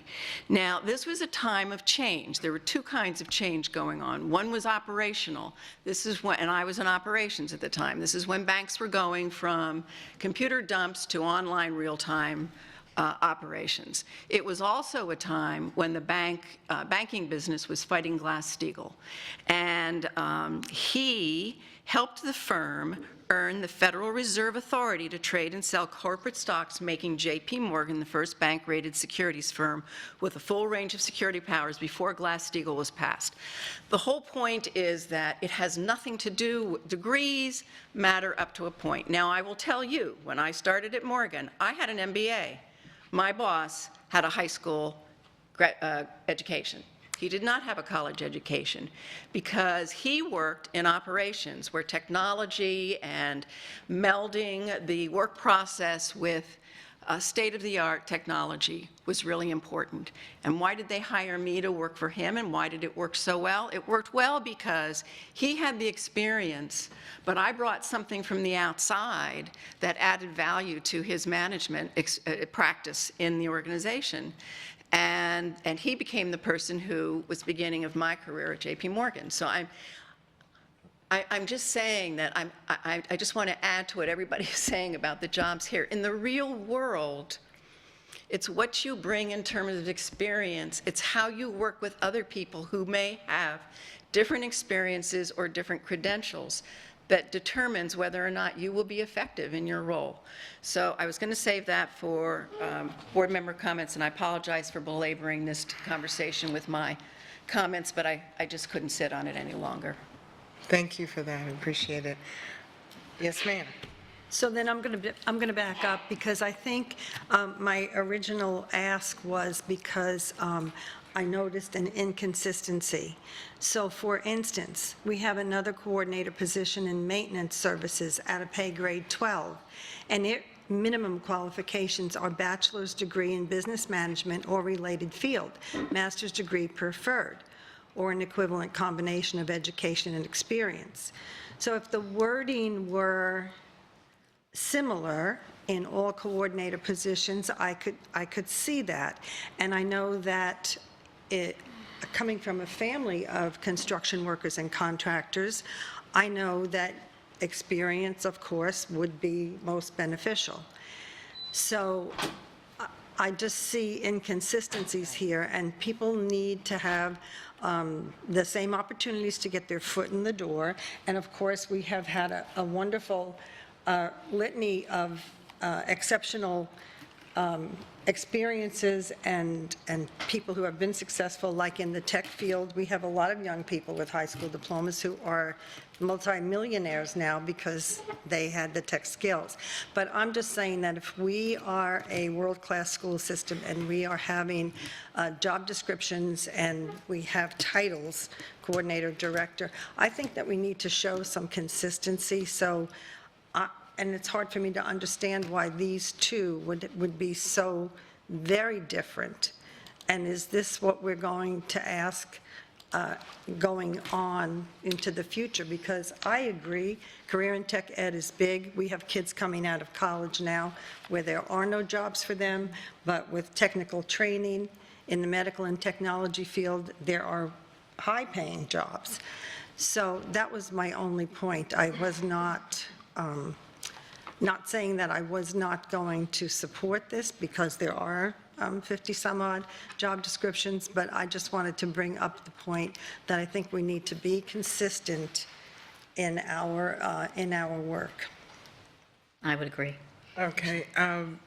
Ms. Vaughn, you had something to add. Yeah, I have actually a couple things now that we've gone down the row.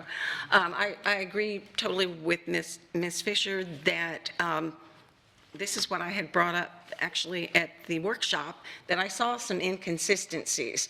Apparently, Ms. Patrica didn't hear me say that that I felt I was going to support this because I felt the majority of the 50-plus descriptions that we have here are great. They're fine, and I am going to support. And this is no reflection on any particular individual who worked on these, but there are inconsistencies, number one.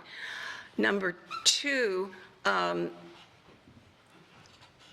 let's be real, that often job promotions come from relationships that people have with other people.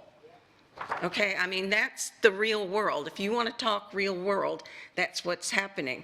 Let's also be real. It says such alternatives to the above qualifications as the board may find acceptable. So there's that on every description. There's a huge difference between promoting people that have started with the district when they were very young and have made a full career of this versus the new talent that we are trying to attract to our world-class school system, which has market rate pay.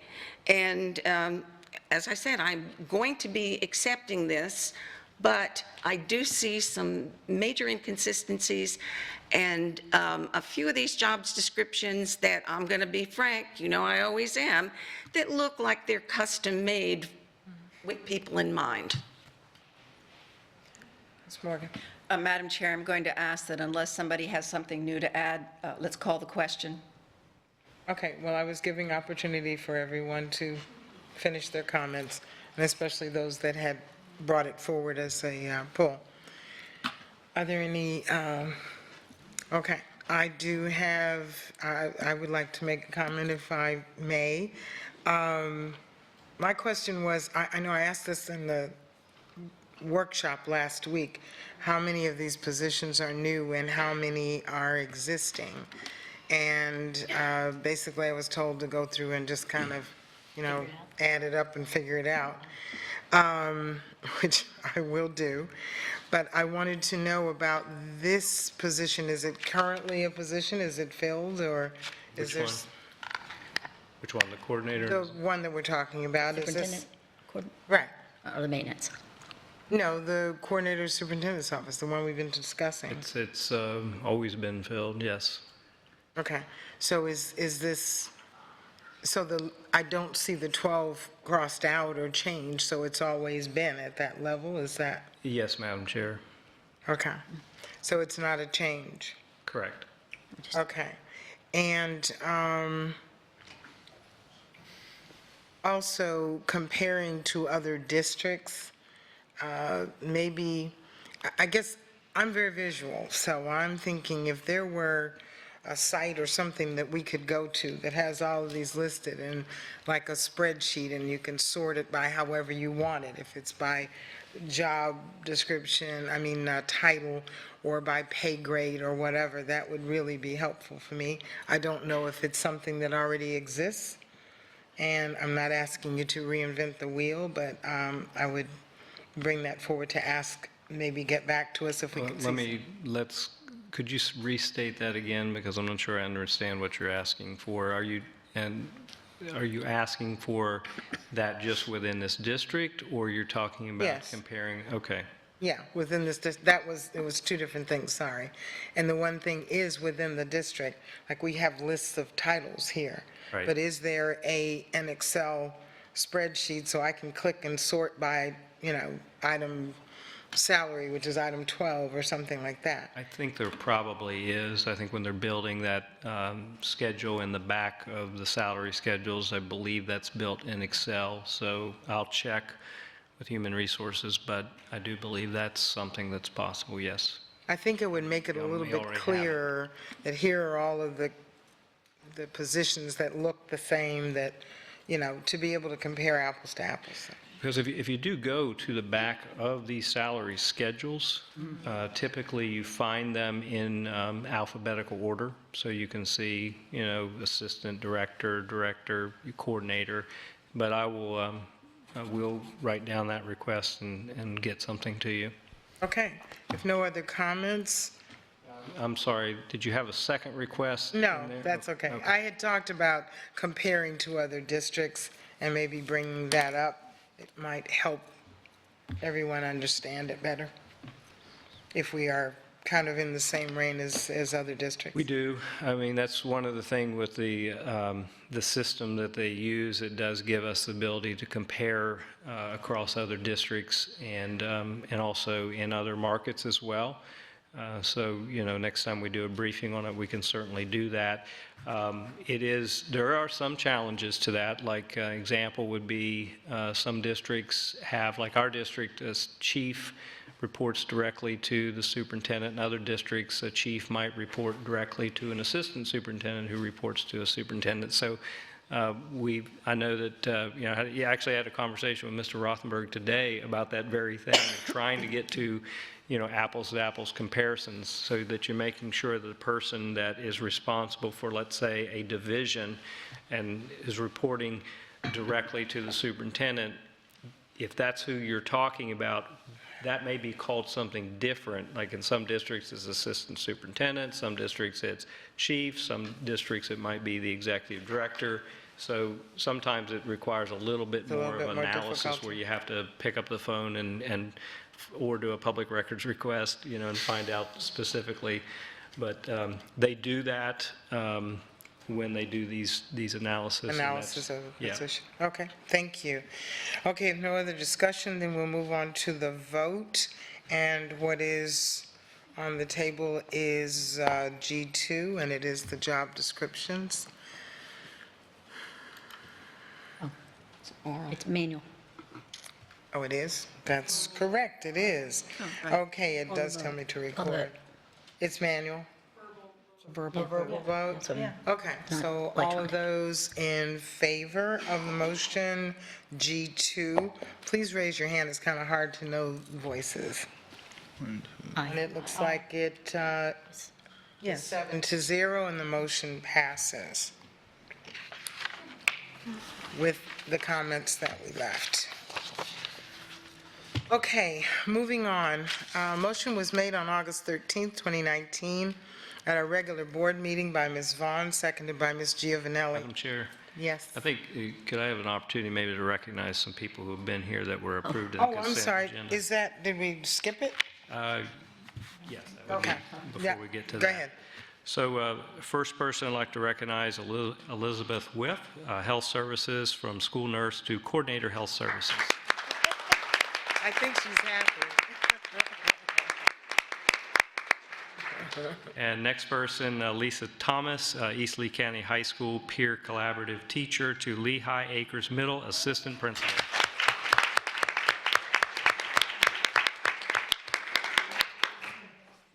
Thank you, Madam Chair. Okay, thank you, and sorry for making you all sit through that, but I'm sure you enjoyed it. Okay, and if anyone does want to leave, that's fine. Thank you so much and congratulations. So now I will move on. Motion made on August 13, 2019, regular board meeting by Ms. Vaughn, seconded by Ms. Giovanelli, that within 3 days of formal written acknowledgement from the superintendent that his surveillance was inappropriate and will not happen again. The main motion was tabled. Is there a motion to remove the motion from table? I have a pertinent comment before, something to say. I believe we need to go ahead with the motion and then open it up for discussion. I'm going to withdraw the motion. So that I'm not sure, board attorney, how, but I'm going to withdraw the motion. So, ma'am, you're withdrawing the original motion that you made and... The last board meeting, The last yes. meeting, so 13. that would take it off to, well... Would take it off the table get off or the anywhere table else, wouldn't it? and unless another person wants to remake the motion and start us all over again, that would take it... But would it be a little cleaner just to take the vote to remove it from the table? And that way we can have it recorded? If the motion's I'd being like to withdrawn... remove it first. If it's being withdrawn, the motion itself is being withdrawn, then then it no longer exists as a motion. Right, okay. It just dies, it's just gone, forgotten. Okay, adios. So The minutes will reflect that the motion maker withdrew the motion as it was presented, the main motion, and there's no reason to bring it back off the table. Okay, is that fine with you, Ms. Vaughn? That's what I'm Okay. wanting. That was your intention. Yes, I will have another comment eventually, but when time permits. Okay. All right, included in the approval of the consent items on the agenda is the resolution proclaiming September 2nd through the 6th, 2019 National Payroll Week. Yay. Dr. Atkins, well, see, that's where you're introducing the, you jumped ahead of me, but anyway, you already introduced your new assignment, so we'll skip on. Okay. Attorneys' recommendations, public hearings.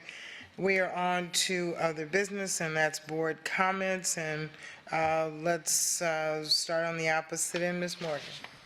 So I just want to say that I met with the Paul Laurence Dunbar Youth in Government class this week and had a terrific conversation with them. And Madam Chair, I will tell you, when you appear on October 9th, they will have questions for you about the motion, or about your bill, so to speak, because our conversation was about what are we talking about with respect to the legislative session this year, what's on our agenda, what's on the state, and so I didn't get nearly all the questions answered, so Ms. Patrica, I know, is up next, and then you're going to appear, and you're going to have your hands full, because they have a lot to ask, so you'll enjoy it. That's good. Just wanted to, I'm always about the partnerships, you know that, so for people who don't know, we have an agreement with Harry Chapin Food Bank to make certain that any unused food, particularly when we're on vacation, goes to them, so there is no waste. Let's see. I do want to say that I was disappointed to see the superintendent's recommendation for a change of assignment withdrawn. I think that at a time when we're trying to make certain that we have staff in every school, or leadership in every school, particularly at the beginning of the school year, it's important that we respect the superintendent's recommendations unless our concerns are consistent with what's in statute.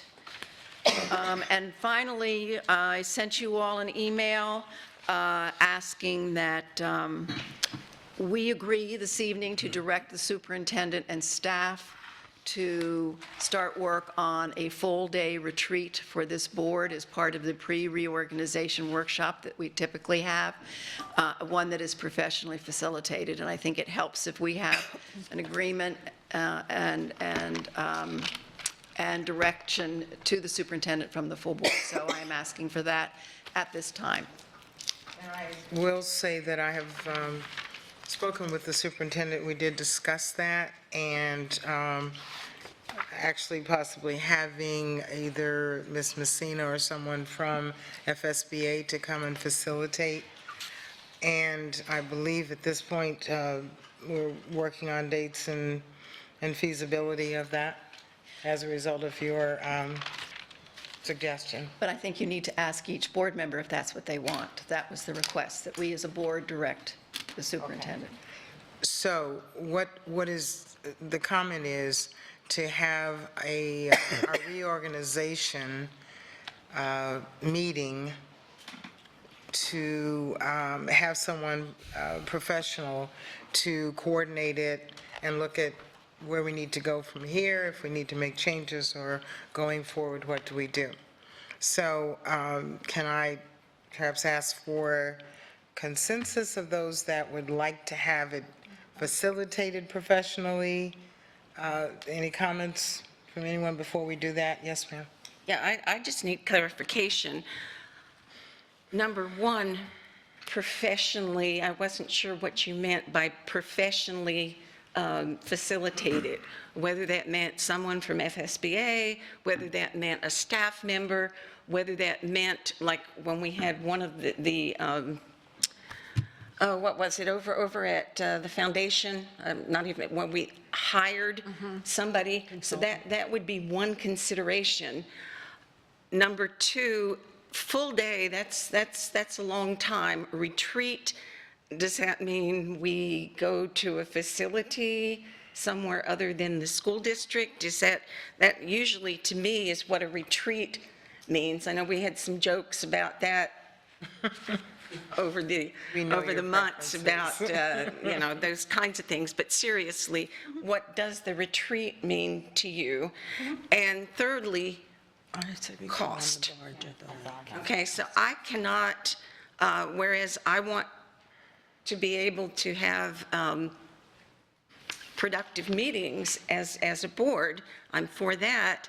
I can't indicate whether I'm for or against something when I don't know those three items. So can you clarify what you meant by that? What I meant by professionally facilitated was not in-house, so somebody from outside.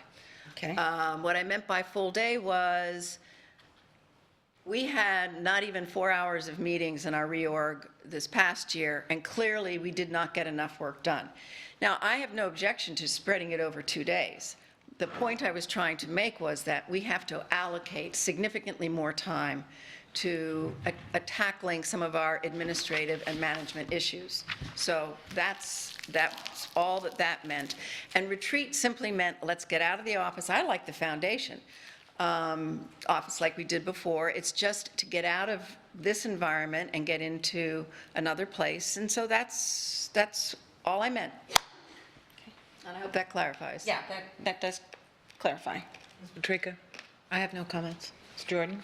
I do believe that we do need a full day as well. I don't think that we had enough time, but again, we were new coming in and not really knowing anything. It was a little bit of stress there.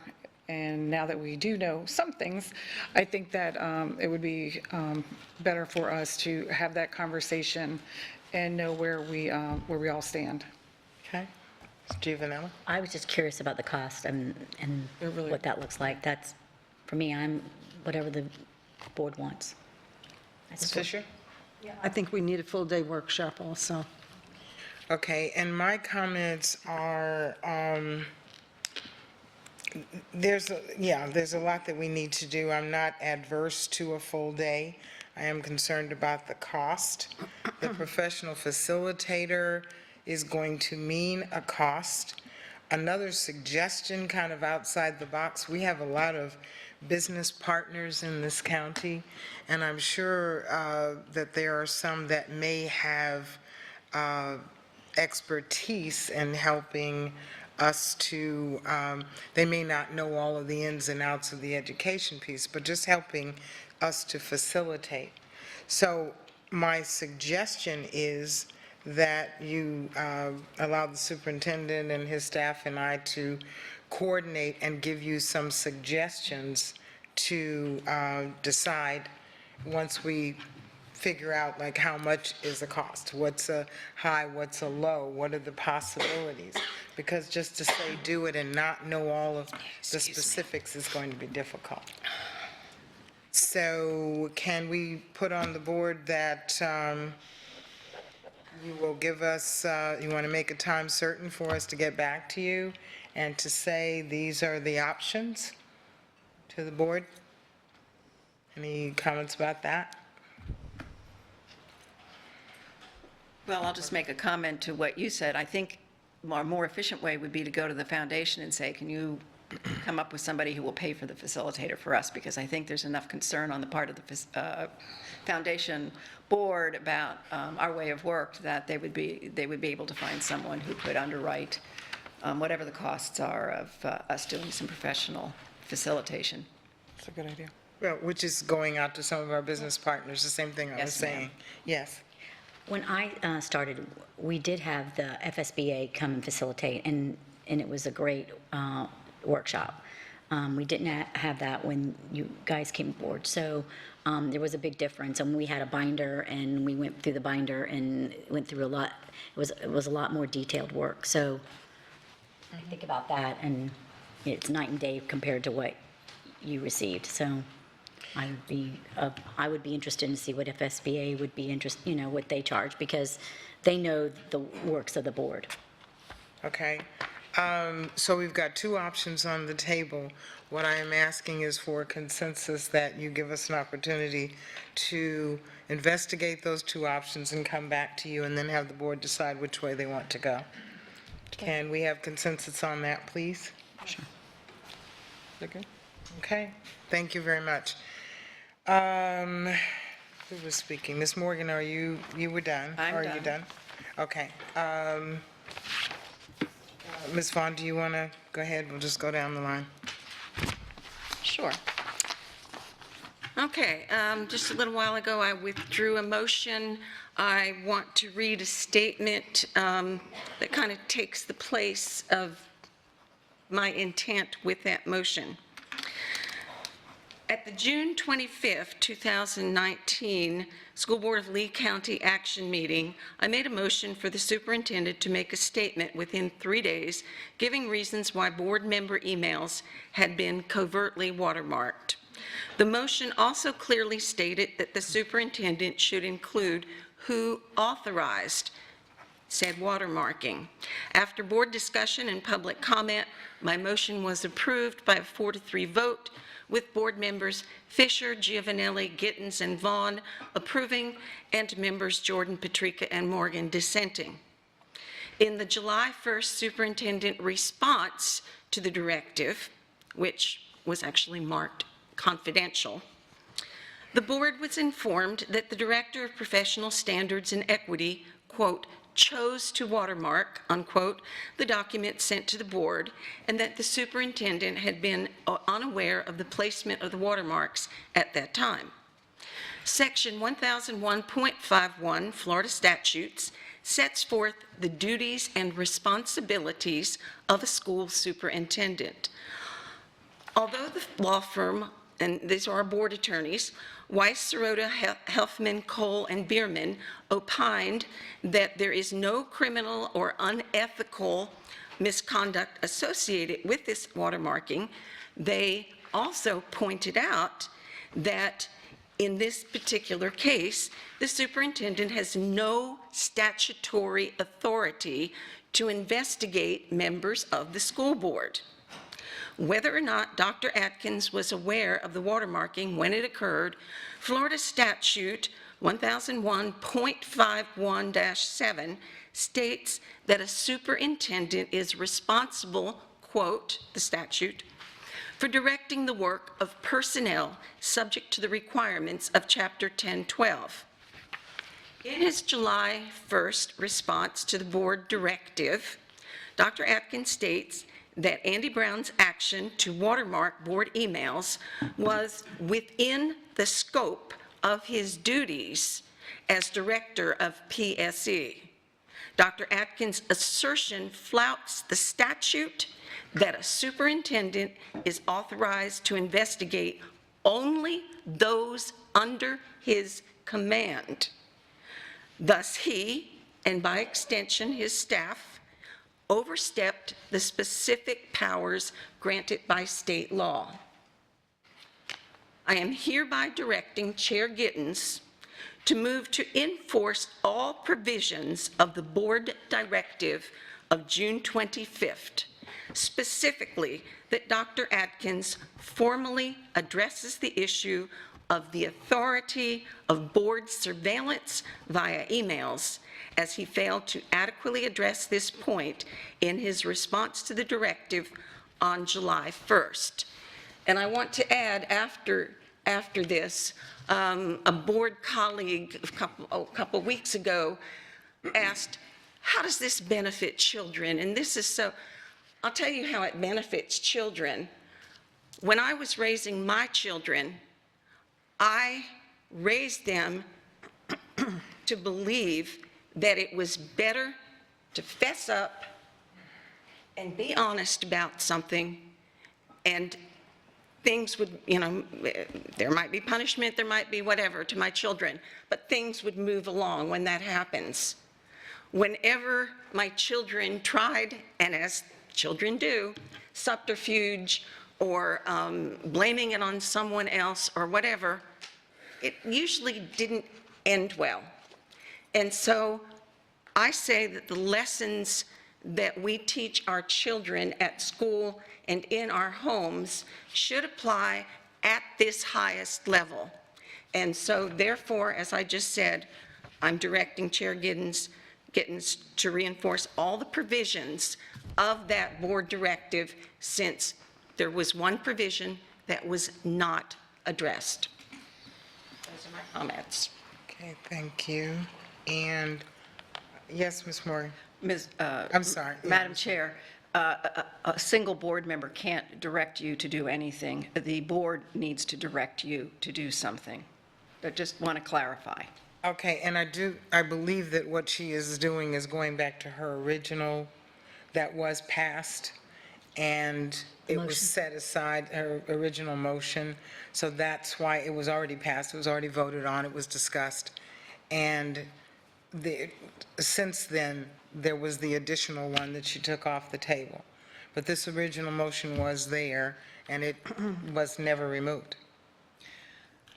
But it was passed. Well, what I'm saying is, and board attorney can correct me on it, whatever needs to be done whatever needs to be done to rectify this situation, that there was a board directive on June 25th that the response was not completely forthcoming, and that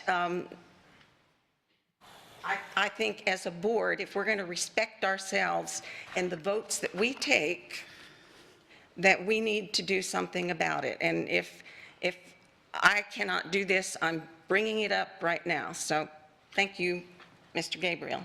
Yes, thank you. So what I would ask, frankly, is that if you have a particular question or item that you would like the superintendent to address, that you actually specify what that might be, and as a board, make a vote to request that he respond to that, so that it's clear as to what you're actually asking. Because frankly, I heard what you said, but without the motion that was made before, I'm just not clear as to what the direction would be and what's actually being asked of him. Well, it's in the record, Mr. Gabriel. That might be true, but for purposes of the conversation, would not want you to come back and have a problem that it wasn't responded to appropriately or that you didn't get the right answer. I would prefer, and I'm sure you would, this is what exactly I want you to, what is wanted of him, and this is what he either does or doesn't do as directed by the board. I thought I made that clear right here, and if I didn't, if I was out of order to bring it up as a single board member in my comments, I apologize for that. However, it's very clear, and we all reviewed, when the motion was tabled from 2 weeks ago, everyone said they wanted to have time to go back and review all the documents. So I'm saying this with the full knowledge that everybody on this board went back and looked at every one of those documents. So nobody can say, and I would assume the board attorney did so as well, no one can say that, well, we don't know, we can't vote on this, we don't remember what it was. It's very, very clearly stated what that motion was. It was stated in the confidential statement that was released by Dr. Atkins on July 1st. Ms. Patrica, you had your hand up. I don't have any idea what we're talking about. I have zero issues with the memo that was given to the board in response to your motion, and I don't really have any idea what we're talking about. Well, would you like to see my sheet? You can read it. Relatively intelligent woman, and I really don't know what we're not talk to each other? Sorry. Ladies down here, did you have a comment? Yes. Well, my comment is that the question was asked and answered. So with what Mr. Gabriel said, if there's a new question or a question that will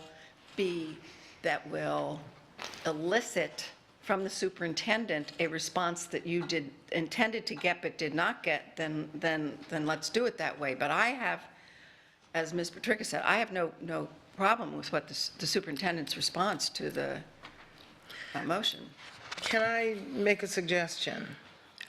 Since some board members feel there's nothing else to ask and others feel that there are, say that right. Can I suggest that we individually provide our questions based on the document that the superintendent presented? Since you're saying, what is it that you want to know? If we each can provide under the who, what, why, where, and when, what additional information, or for that, that's fine. That way we would get our thoughts out on the table and everyone would get their answers. So is that something that we can do and maybe provide it to you and you can combine it all together? And I suggest if that's what the board wishes to do, that it goes to one particular person, so that person can combine those questions, presumably, and present those to the superintendent. He can respond to the questions in the fashion that he sees appropriate. Is that acceptable to everyone to do that? If you have no questions, you have nothing to submit. If you do, then you would submit your specific questions. Yes. I would just like to know, I really do feel that we are going over the same thing over and over and over and over again. Excuse me. And we just talked about cost a few minutes ago. What is this costing us? What is this costing us to do this? What is this costing us to have Mr. Gabriel keep sending us emails on this matter? What is the cost on that? We're talking about cost for everything else, but what is the cost that this is taking and the time that it's taking for us to, he did respond, I read it, I read what Mr. Gabriel sent, I read what Ms. Giovanelli, I've read what everybody has sent over and over again. And this has been going on for months. Okay, and I can understand your concerns. However, if everyone collectively as the board have not gotten the answers that they're requesting, there's some people on the board that have more answers than the others. So therefore, it's fine with them. But if there are some that have questions in their detailed instructions yesterday that we received from the attorney, it did say that we have the ability to, I think it said substantive requests until we get the answers, and in a manner that is at our approval. And that's from the board members. It's okay if some people say they don't understand. If someone else has questions, it's like teaching a class. If you're teaching a lesson and everybody doesn't get it, you have to go back and kind of revamp that until everybody gets their points or their questions out. And that's all we're saying. It's not a personal, I don't understand why you don't get it. If one person doesn't get it, then we owe the obligation as a board to answer whatever questions that we might have. So, and as far as costing, we can have the questions go to one of our administrative assistants, and they can compile them, and that saves us that money of the, it's just a matter of getting the questions together and the statements. Yes, ma'am. She had her hand up first. Yes. So why can't we individually approach the superintendent and ask the question? Because it is, in my opinion, because it's already been made public. It was made public, and the quote-unquote confidential information was redacted and made public to everyone, and they have questions as well. So, How about asking the other board members? yes, that's what I'm doing. Ms. Patrick. I do think that the questions should be directed at me. I think we had this conversation last time. I think you're asking the superintendent to produce information he doesn't have. And I think the superintendent has produced all of the information he does have. I think that we're referring to a staff member as investigating board members when that's not what happened.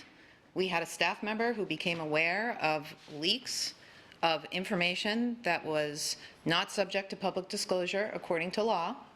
And that staff member, in an attempt to protect the district for potential liability associated with those leaks, watermarked documents. That was not investigating board members. That was protecting the district. So the underlying nature of what you're asking for, I think there's some disagreement there.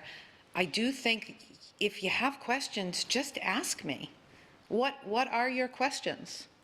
Because this has kind of been alluded to week after week after week after week, and people say, Ms. Patriga this, Ms. Patriga that, but nobody looks me in the eye and asks me a question. Please, what are your questions? I'm happy to answer them. Okay, well then I have one. At what date and time did you begin working with staff and directing staff to do watermark? I never, ever, ever worked with staff or directed staff to do anything. That is not my role as a board member. When I have interactions with staff, I go through the superintendent or the superintendent's office.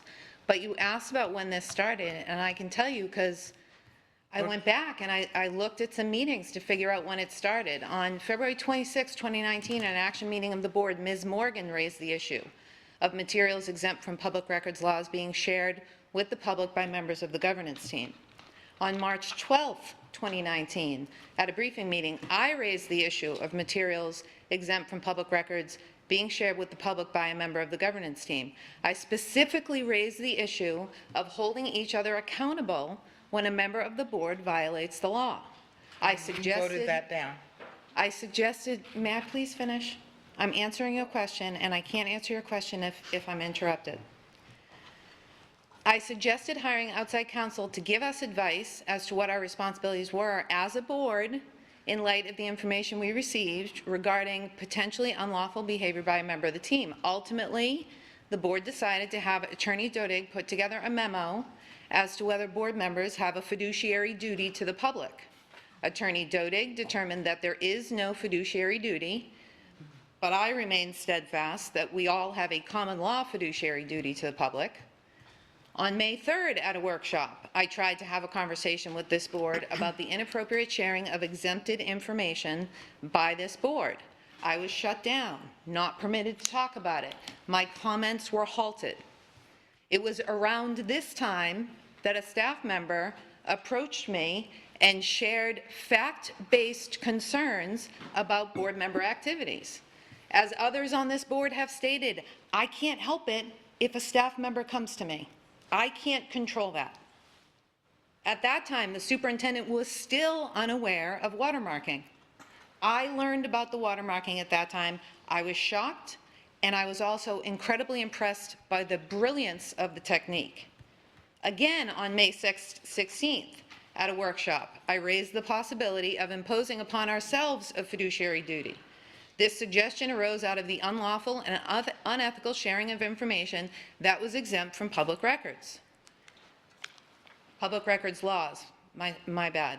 And the conduct of a member of this board in conducting staff interviews, then failing to cooperate with the ensuing investigation. That suggestion went nowhere. But I'm going to stop you there because I'm going to stop you 1 second. 4 different We are asking the question, when and why a staff member was directed to watermark. So based on what you're just saying, this staff member, as you said, brilliantly took it upon themselves to watermark without the superintendent's permission or any board member's And position. not in an attempt to investigate any board member, but an attempt to find facts to protect the district against the potential liability associated with the leaks that were occurring. Those leaks put at risk the due process rights of our employees. And basically, though, there was Those one. leaks contained potentially libelous information.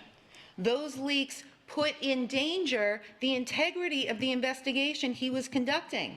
Okay. It was within his professional judgment to watermark the documents to protect the district.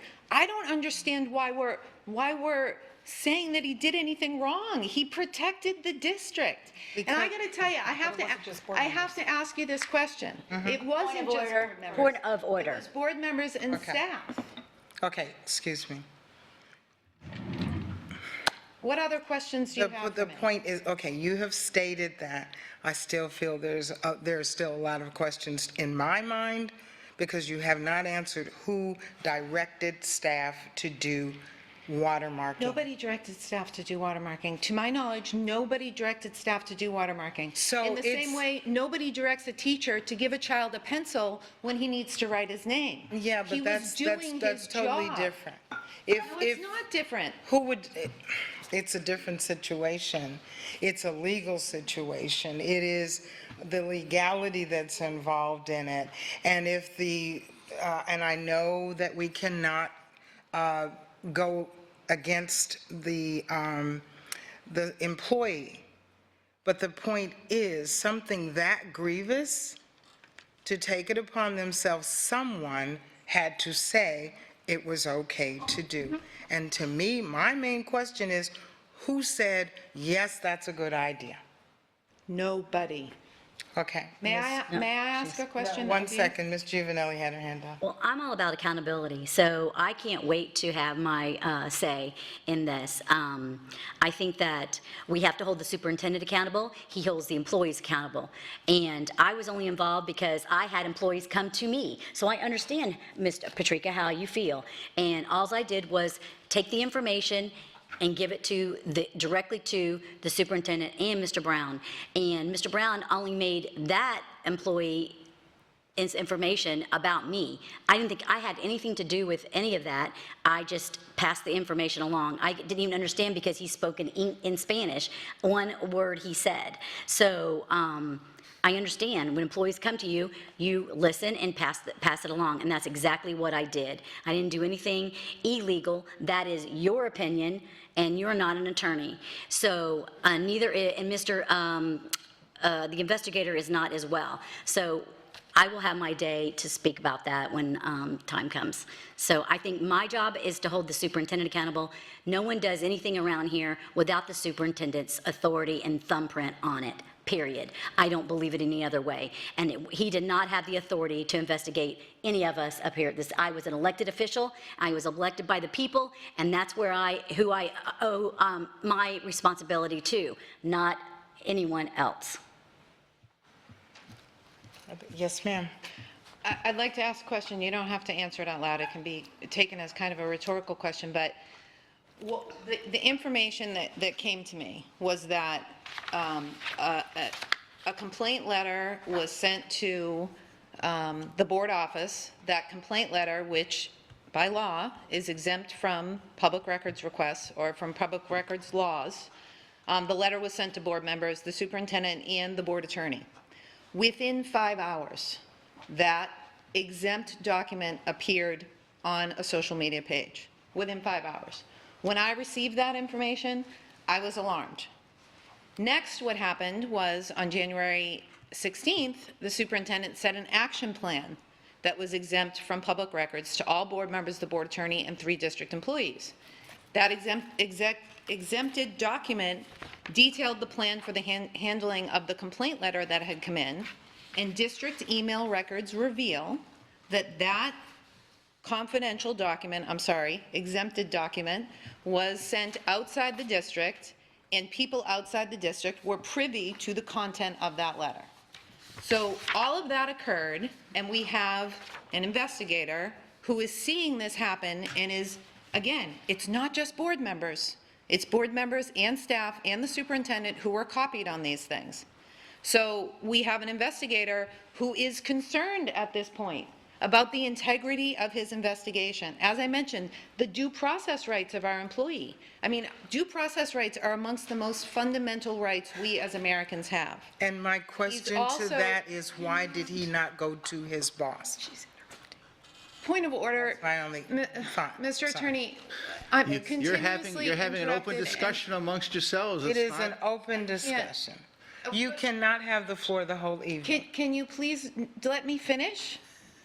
Because I I let you can't make a finish point before. if you don't let me The finish. chairperson does control the meeting and calls Ms. and Patrica, you recognizes have people. said that over and over again. All right. Ultimately, a watermarked version of a confidential report was placed on a social media page. The question I'd like to ask you is this.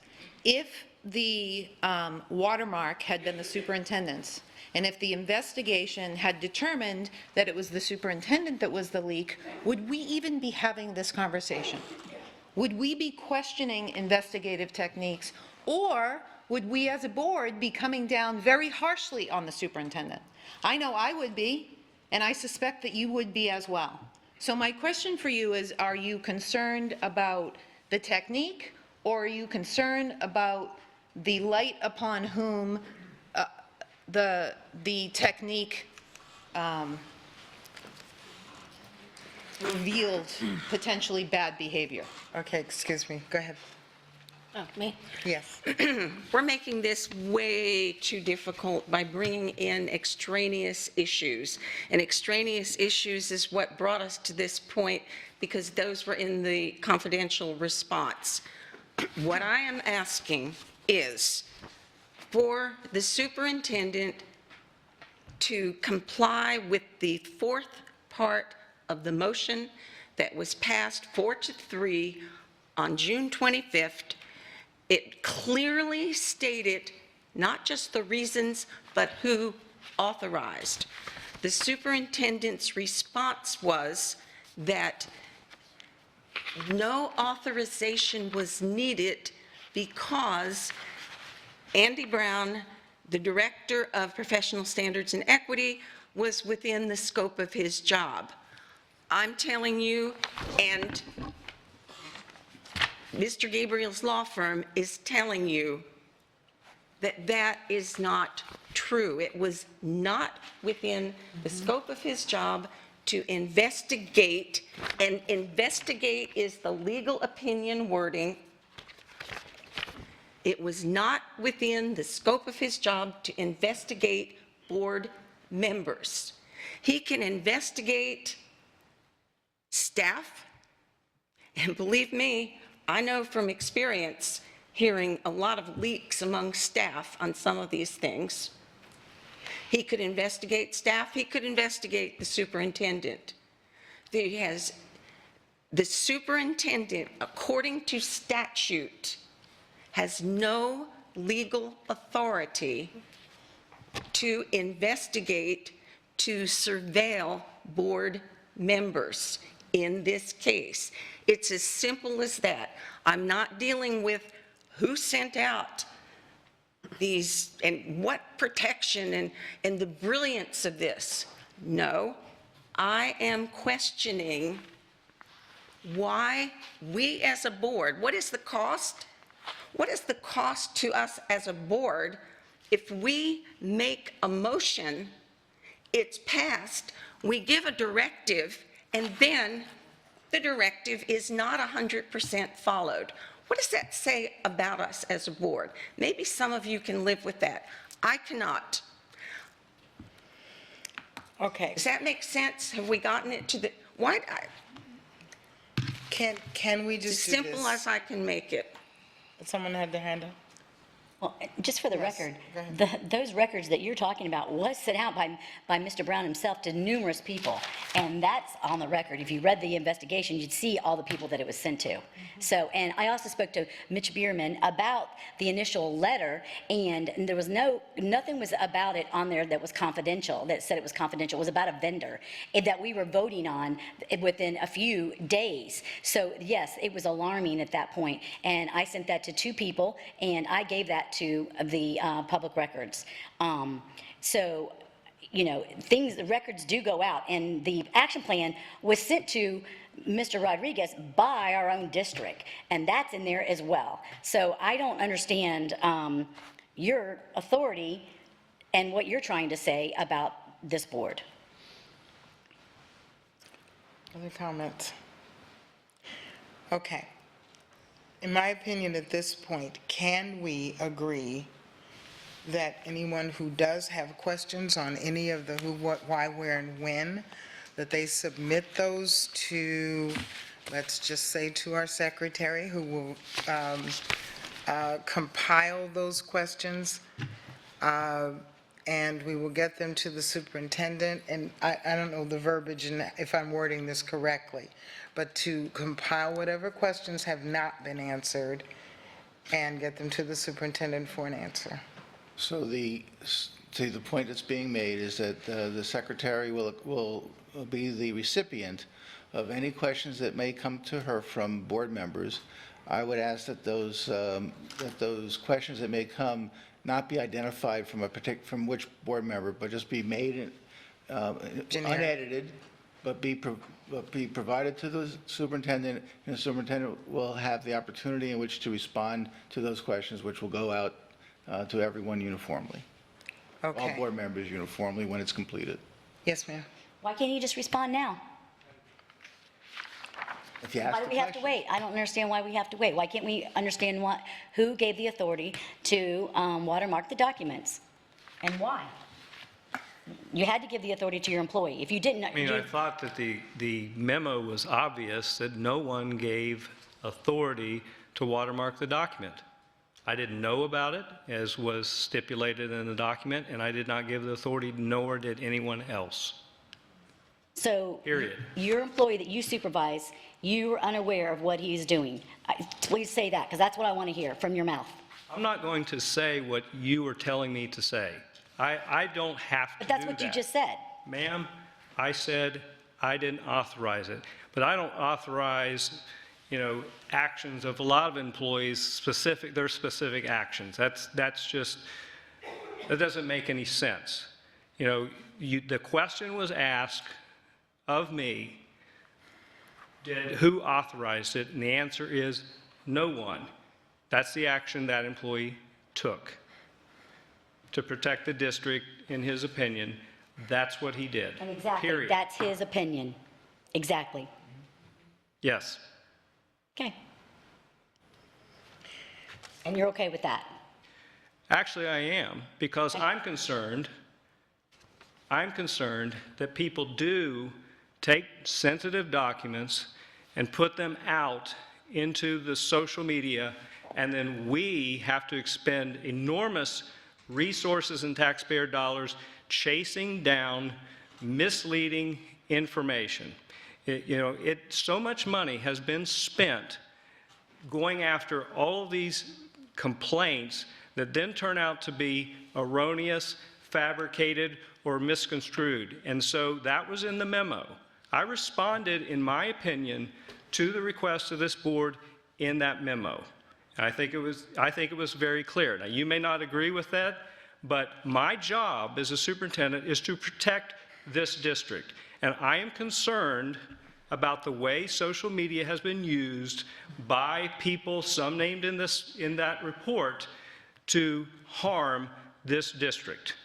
And what I said in there about frivolous, unsubstantiated, these take substantial district resources to investigate, and we do it time and time and time again, yet nothing ever seems good enough. These issues keep coming back, even though others outside this district have opined and given opinions and have, things have been dismissed from court, things have been dropped, things have been ruled that this is not within our purview, or we find this matter to be closed again and again and again. And so part of what we have to do is protect this district so that people can do the work that they're intended to do, instead of constantly going after these charges in an attempt to demonstrate for everybody that someone's not doing something they shouldn't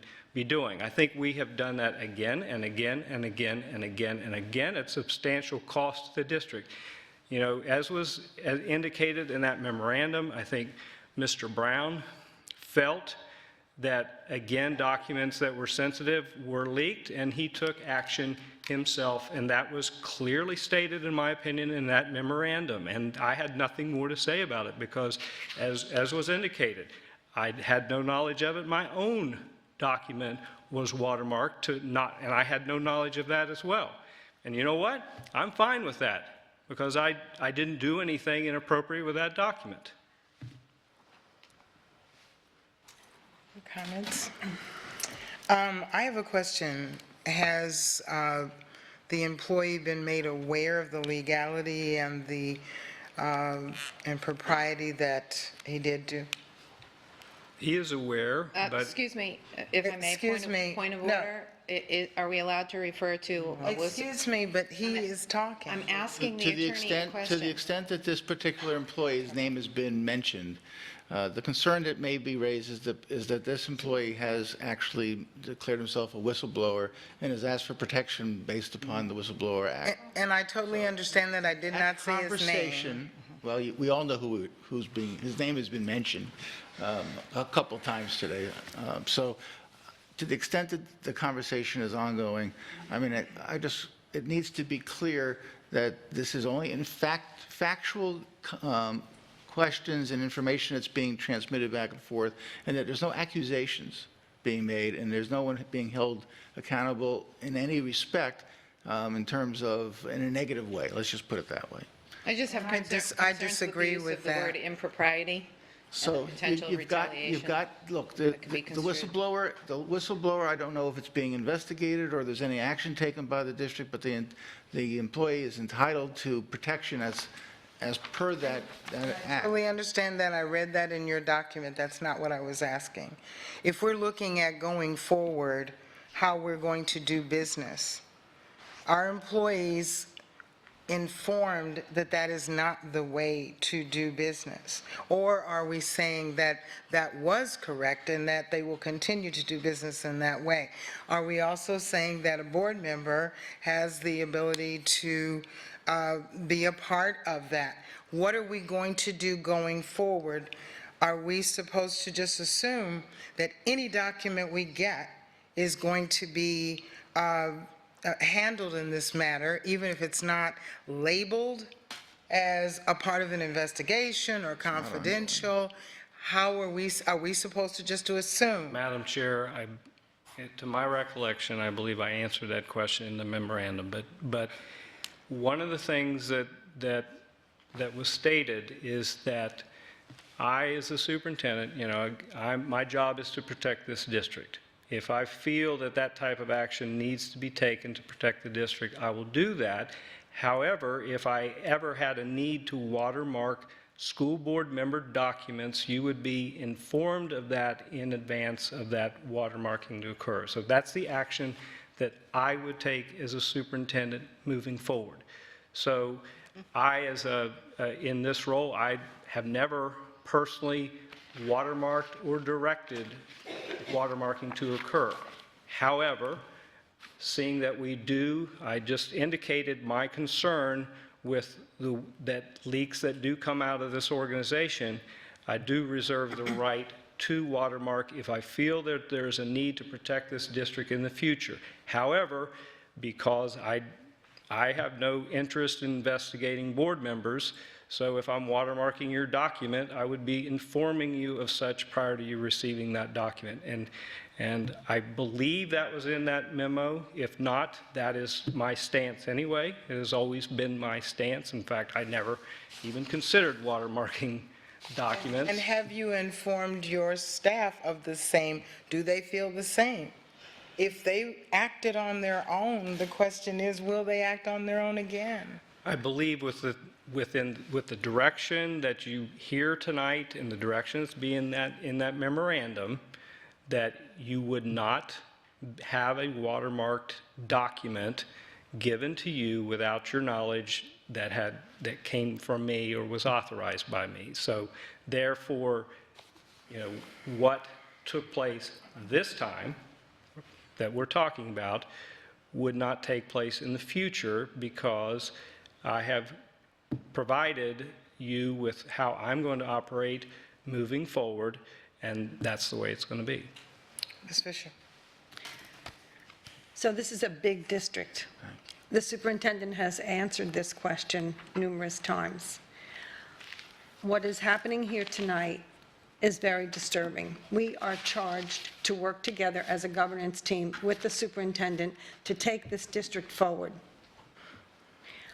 The public perception of this board right now is very poor because of this behavior at this table.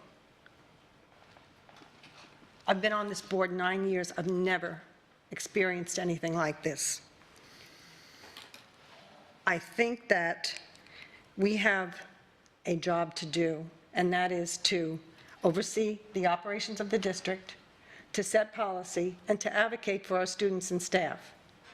The superintendent and his staff are charged with the operations and the day-to-day running of the district.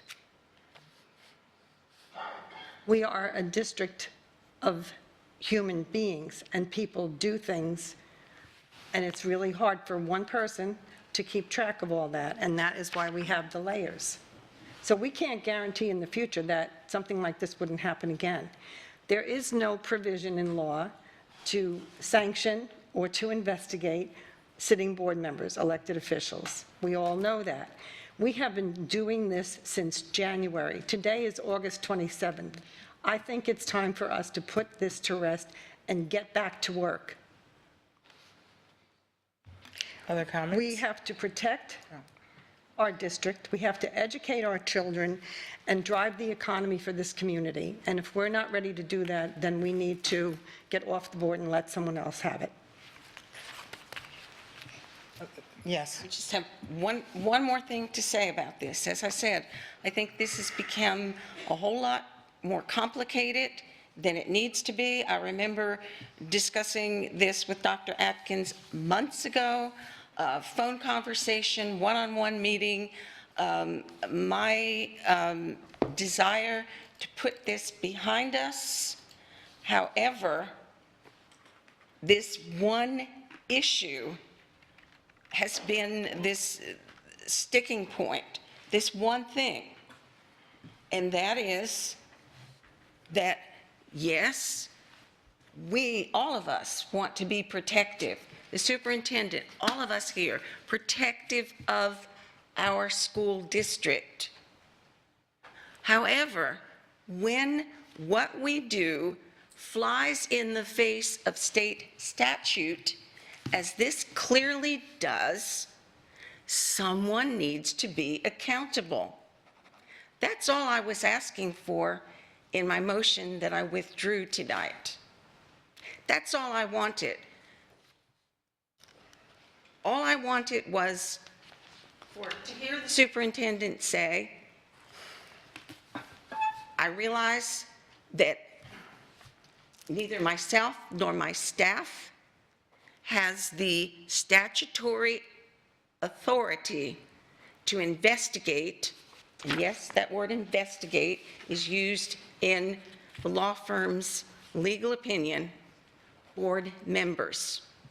I wanted to simply hear that it was inappropriate to do because it flew in the face of statute, and I wanted assurances that it wouldn't happen again, which is basically what Dr. Atkins just said. So how simple is that? How complicated have we made it?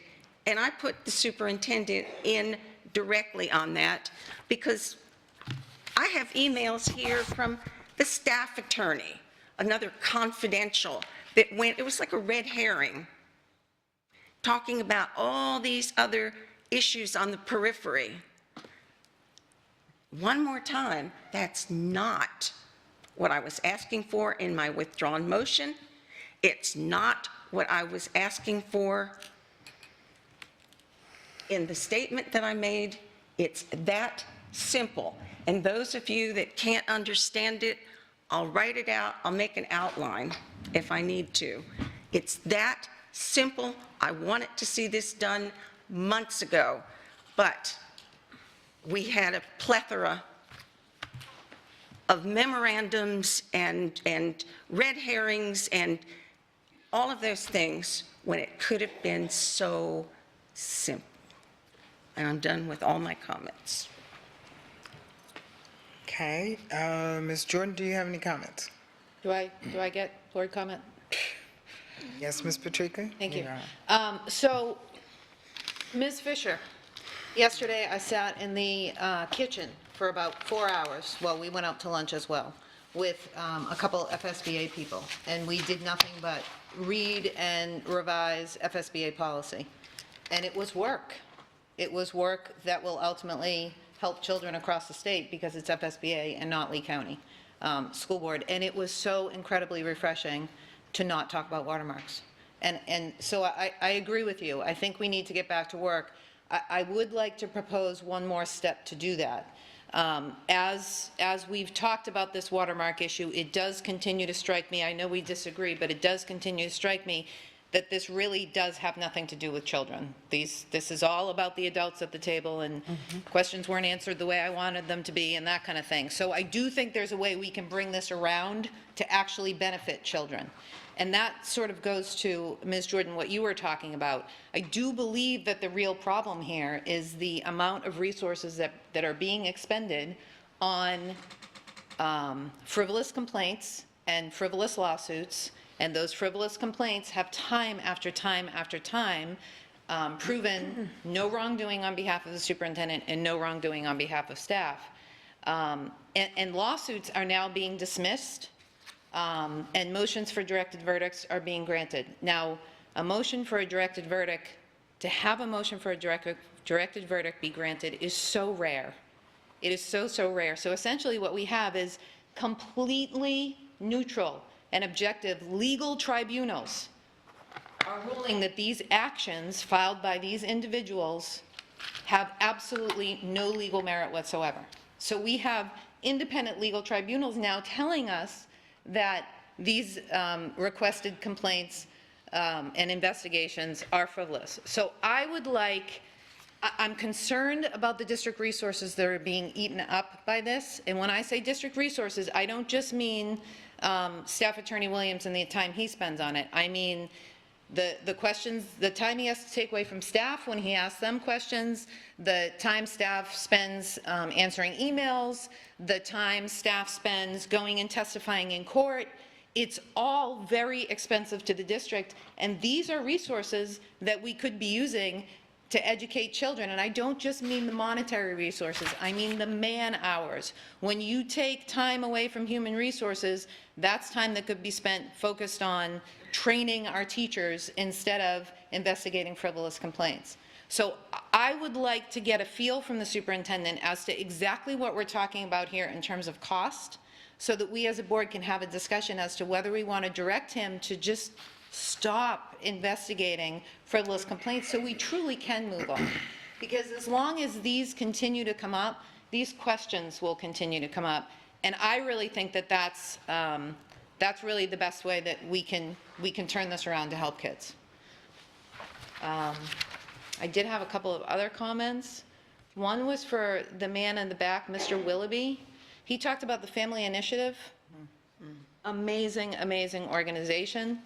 Madam Chair, you made a couple of comments in response to public comment. One was parental involvement in the cheerleading process, and the other was a board discussion regarding litigation costs. I'm not sure we have board agreement that we want to direct the superintendent to do those two things.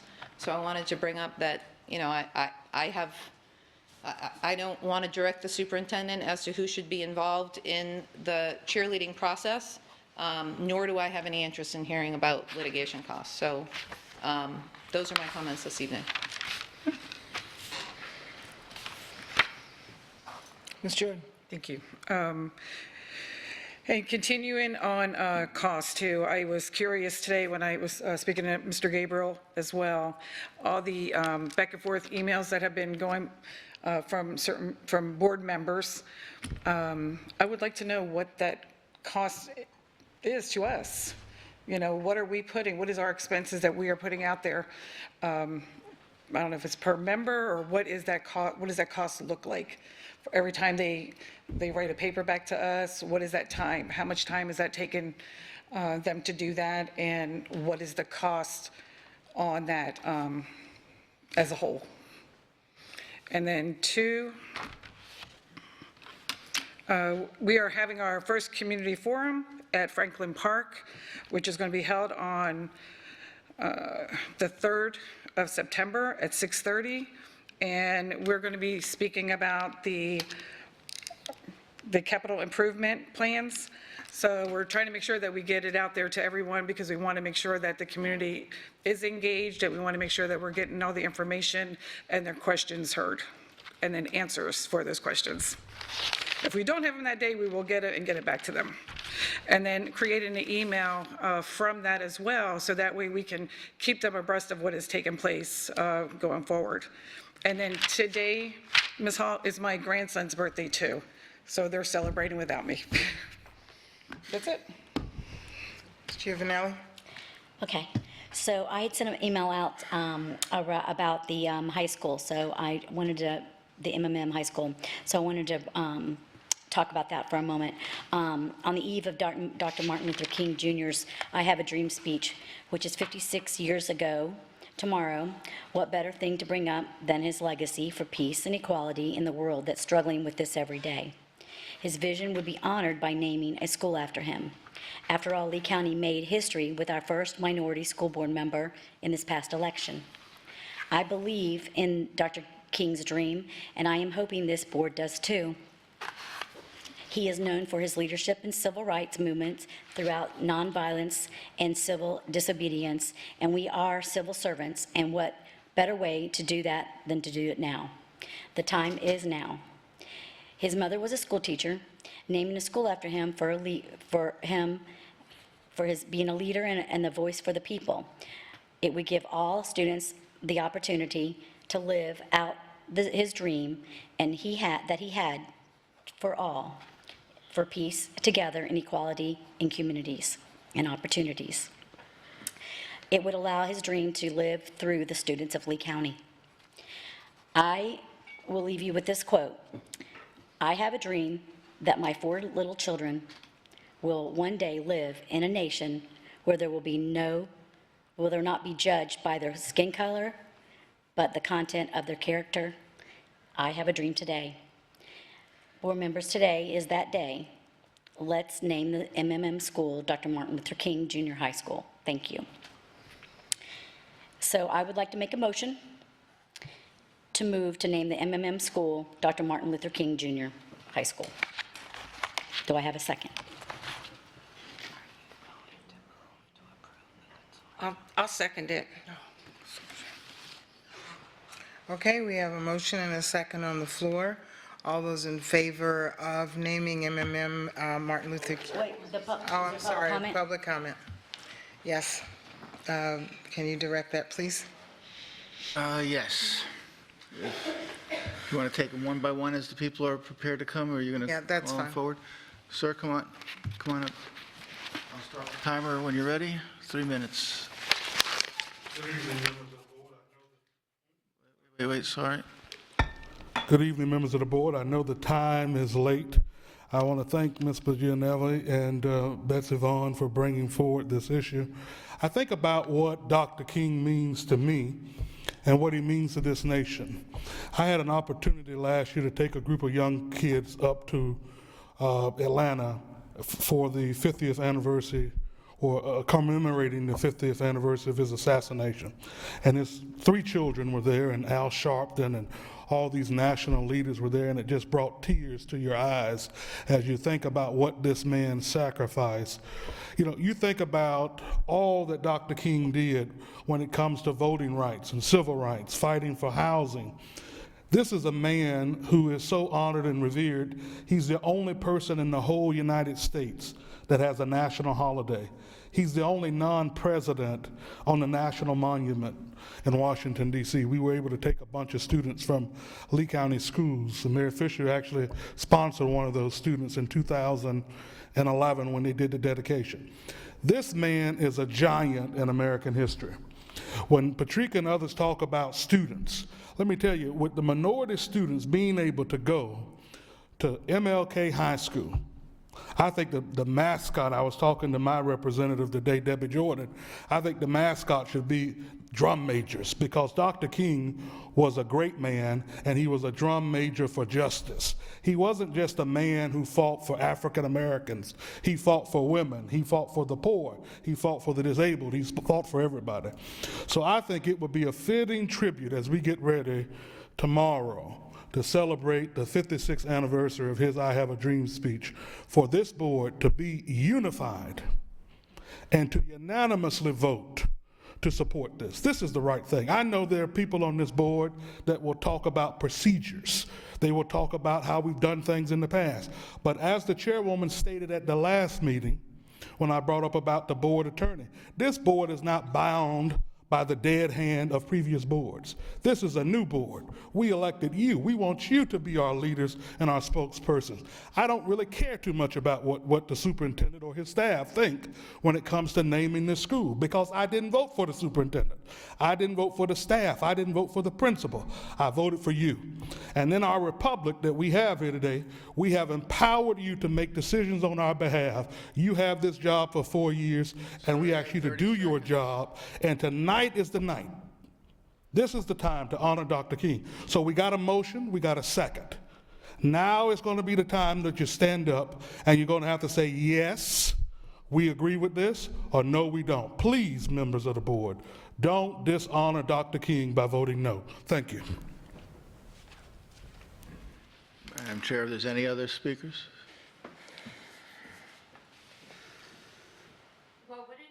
Fitting that the most expensive school in the history of Lee County have the best name. Huge opportunity, you guys.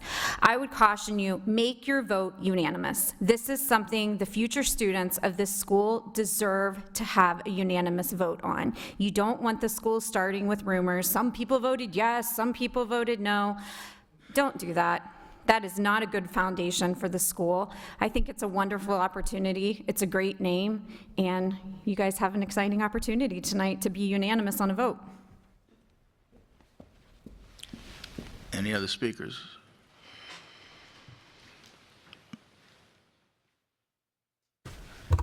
Wow, what a wonderful gesture this would be for you to do this. That is just, this would be, I'm wowed. That's how I feel right now. Even though I know it doesn't, solidify or make it absolutely true that his dream is complete yet, because we are still dreaming for that thing to come true. This would be a wonderful gesture for you to do that. Thank you. Yes, ma'am. I more have a question on procedure again, because as I said earlier, I'm new to this area. I did hear Ms. Gittens, Chairwoman Gittens, say there's a policy.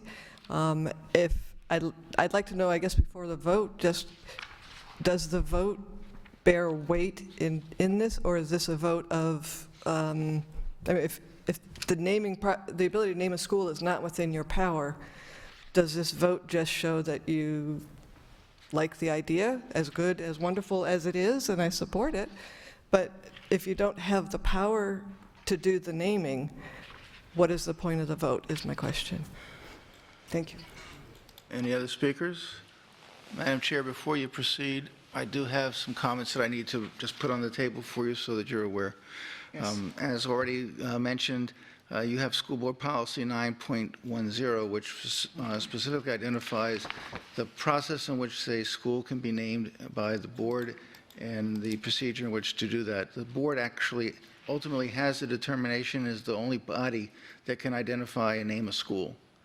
So it is within your purview to do that, but the process is laid out within this policy as to how it's supposed to be achieved, and it's supposed to be achieved through public awareness, public involvement, and other requirements that you're supposed to look to make that determination.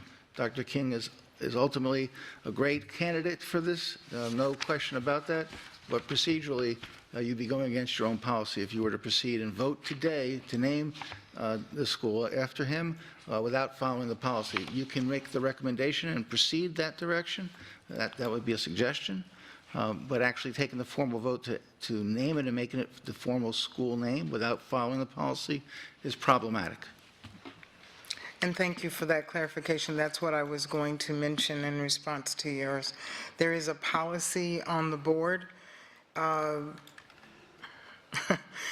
Me, of all people, understands what it's like. Me, of all people, understands what it's like to be the first and the only. And me, of all people, understands adversity and adverse thoughts and feelings and comments that can come your way because of whatever. I am sure there will be people that think because if I vote one way or the other, I am this or I am that. But in my opinion, you already think that of me, whether I'm this or I'm that. I am me, and I will make my determination based on who I am, not what you think I am or what you think I believe, because many of you don't understand what I believe. There is a policy, and the reason this is, I keep going back to the policy. There was a good cause item that was removed today. There was a policy that had something to do with following policy and procedure. Don't worry, I'm not going to mention it. It was removed, but it was because I felt very, very strongly about the fact we have rules, we have guidelines. We cannot run an educational institution without rules. Our schools would be chaos, our district would be chaos if we did not follow rules. Sometimes the hard decisions mean following the rules. And that's what we have to do. In my opinion, I live in the Lehigh area, about 10 minutes from where this school is going to be. And when I thought about the suggestion of Dr. Martin Luther King, an excellent choice, I also think about the demographics of our area, very diverse. I also think about the fact that we asked the community to participate and to go in the paper tomorrow morning and say, we asked you, but, you know, we really didn't want it. They put us here, and they tell us what they want us to do, which is why they put us here. So my stance on it is that we need to follow the policy and procedure. If that is a suggestion, then flood www.leeschools.net between now and the 29th at 6 o'clock with Martin Luther King on that list, if that is what you propose to do. We must follow procedures, though. Otherwise, without laws and rules, we have chaos. So that is my thought on it. And again, whatever is said or whatever is put in the paper about it, tell them to come and ask me why I said what I did. Are there other comments from anyone else? Yes, ma'am. Yes, I actually hoped to get my comment in before the board attorney, and he made part of the point that I'm going to make. You might have noticed that I did hesitate before I second the motion, and I did that because I seconded it because I wanted to hear input from all of you out there and comments from the board, not because I was going to support the motion at this time. I did it for the opportunity to say that I think Ms. Giovanelli's idea of naming after Martin Luther King Jr. is wonderful. I think it's appropriate. I will talk to everybody I know that's on the committee and say, hey, can we maybe get away from the plain vanilla geographic names and actually name a school after a great person that in his I Have a Dream speech talked about the promissory note that the United States had given the black people, and saying how he felt that perhaps we had been given a bad check. And so I think the whole idea that was put forth in that speech, the idea of we've waited a really long time, is very appropriate, and I'm glad Ms. Giovanelli brought it up tonight on the eve of that great speech, which I hadn't actually looked at it for almost 5 years, but I can't tell you how many times I used that speech as a speaking tool, and I consider it one of the great speeches next to the Gettysburg Address and some of the others. But I respect, I'm aware of the policy, and I absolutely respect the general public and their rights to give their input. And as I said, that was my intention all along. So those are my thoughts on this thing. Other comments? Ms. Fisher? So I think this is a perfect opportunity for us, and I think it's a great idea also, but I think that looking at the policy and knowing that we are, with our strategic plan, trying to increase and improve community involvement, I think that this is an opportunity for us to invite the public to help us choose that name of Dr. Martin Luther King Jr. for our new high school. Yes, ma'am.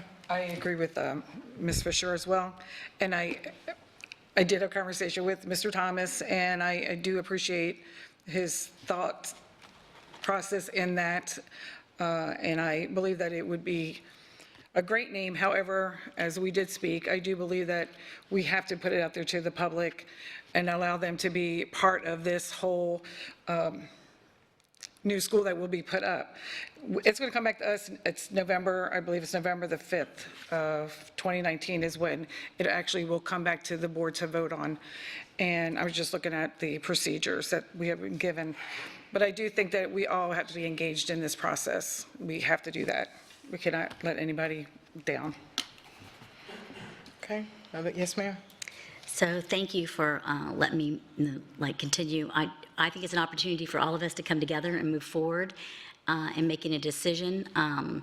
I respect the community involvement, so if I lose this vote tonight, at least I will have sparked everyone in the community to have a say and get involved in naming the school in Gateway. So I look forward to knowing that when that happens in November.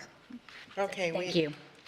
We have had the motion moved and seconded. We've had discussion and public comment. I'm sorry? Okay.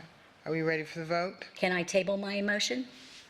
So if I can just, if the makers of the motion and the second would consider a potential change to the motion, if you were to make this a, pursuant to the rules, it says that when a name or a name change for a school is to be considered, then there's the process.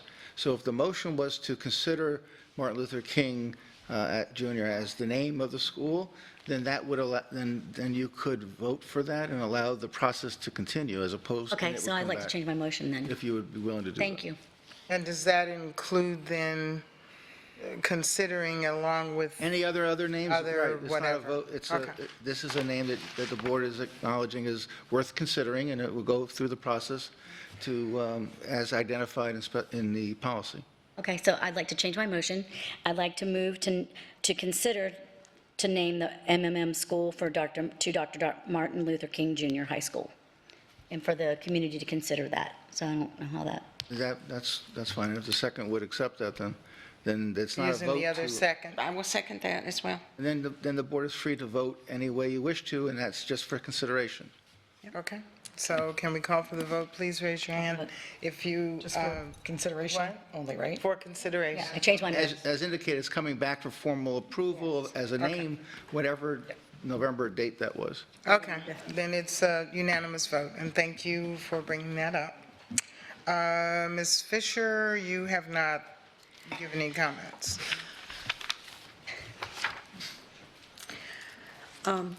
Thank you. Number one, I've had several calls about late buses, and I just wanted to make a comment that many of our schools are making efforts to notify parents to please be patient.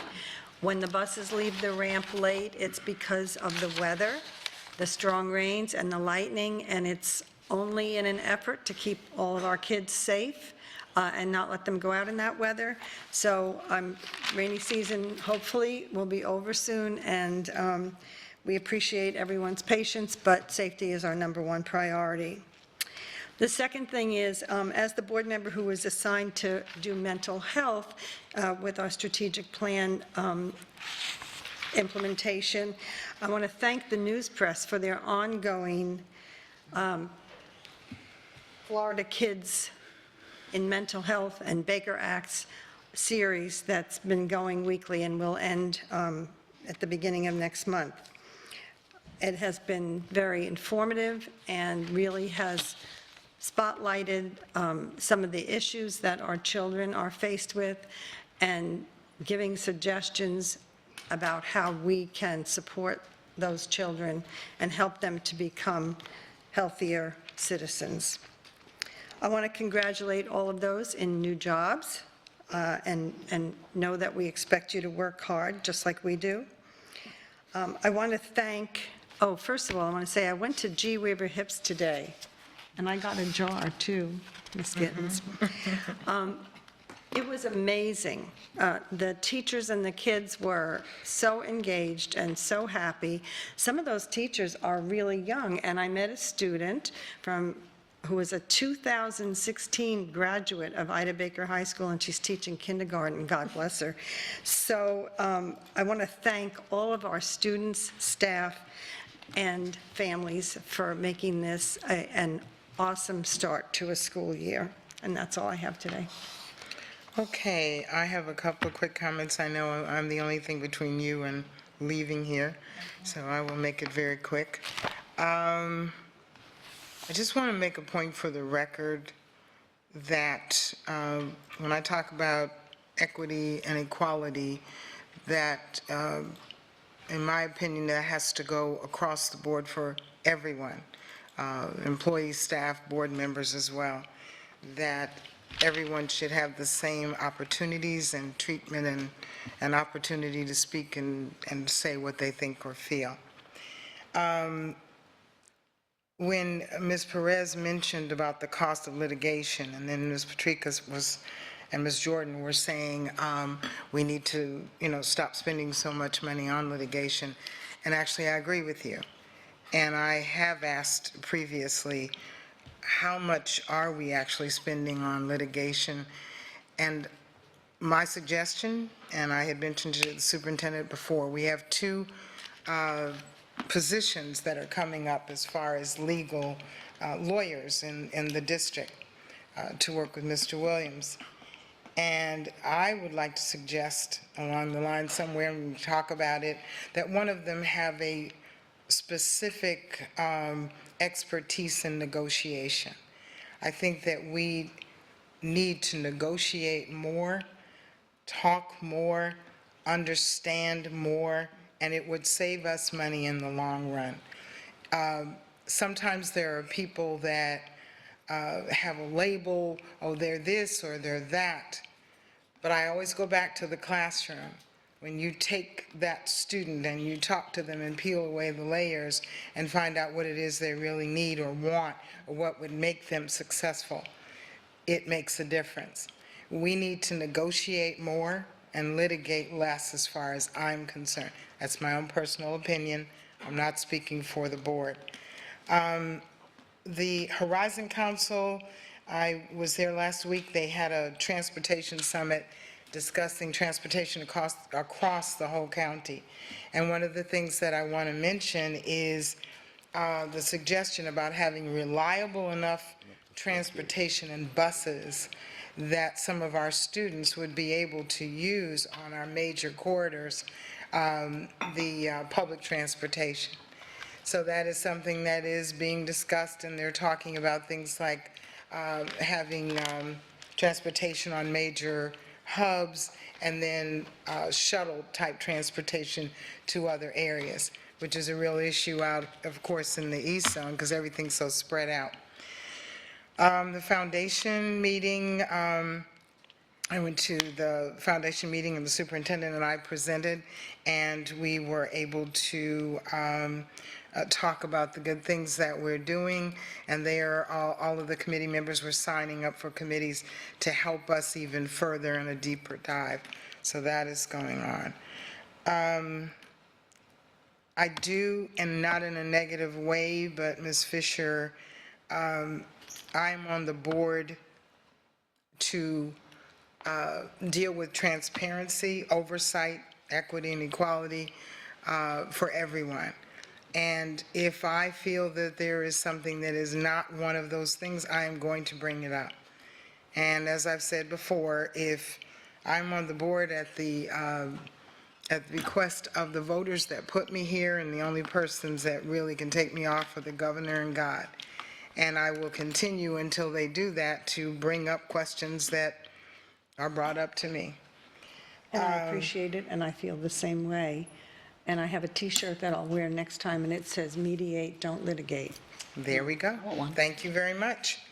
Before you move on, Madam Chair, we do have board business that needs to No, be... actually, it was covered in Oh, it was our covered in consent. there. My bad. Never mind. She's talking about the consortium. Sorry. Okay. Superintendent, I'm sorry, I skipped you. Did you have any? Madam Chair, for one, I do Yes. have, Madam Chair, board members. So there's been lots of conversation or discussion today relating to a lawsuit that has come up. Directed verdict, mistrial orders have been issued in particular. I just want to caution the board and remind you that, we're still in that period of time which appeals can be filed. Motions can be filed. There could be further litigation related to that case. The case is not over, potentially. So to the extent that there's conversation or discussion, please recognize that it may not be over, and therefore we may still be back into litigation mode. We just don't know. So I would just advise you just to recognize that and not be too talkative with regard to the case itself. Thank you. Superintendent. Just a couple quick things. Somebody alluded to buses. Happy to report that South and West both dropped off last students about 5:54, and 6:16 in the East. And that is, one of the comments that one of the directors or assistant supervisors made was, rain is one of those delaying factors. But during this time of year, you kind of look for that 5, 6 o'clock window with the rain for our middle school students. So that's some good news. And that will improve as the weather improves. Franklin Park, that was also brought up. And I just wanted to talk about that just briefly. We had a conversation today in preparation for that presentation. I do want it known because there's some rumors out there about that building. The district really is excited about the potential of this project. So there's some redevelopment in and around that neighborhood. So we're looking forward to maybe being part of that, or actually being a part of that conversation, and providing those kids a safe and secure state-of-the-art school. So that's something that we're going to talk about. We are waiting for state approval is the one thing that the Castaldi report really had indicated a desire to raise that building or take that down and literally rebuild it. That's our hope. And then state officials will be coming down and looking at that particular campus and providing us with a final recommendation. But our goal is to put a wonderful brand new school building on that site, and then work with the city to really. I really think that could be a real shining star.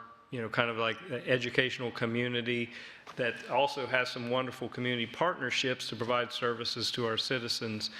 So those talks will be ongoing. We have the opportunity to do something really amazing there, like we did with Dunbar High right down the street. And so that'll be some of the things that we'll be talking about in that meeting, as well as working with our partners at NAACP and getting out there and hearing the concerns of our community members and responding to their questions. So looking forward to that event.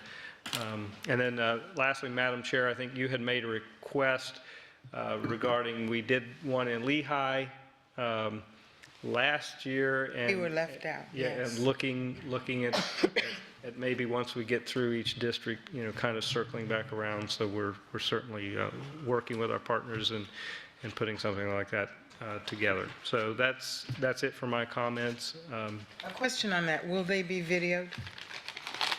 That's a good question. Because that would be a good thing to put on our website if someone can't make it. and get the same information that everybody gets. I'm Great idea. just suggesting. I appreciate that. We'll take that up with staff. So thank you. That's all I have. Okay, I think we're down to the last page. Our next scheduled meeting is on September 5th, be a workshop at 9 a.m. as well as a briefing. At this point, before we do that, I have one quote, and I would like to say to Dr. King, I also have a dream. At this point, having no other business come before the body, I'll entertain a motion for adjournment. So moved. Second? Second. Okay, and please record your vote. Thank you all for hanging in there with us.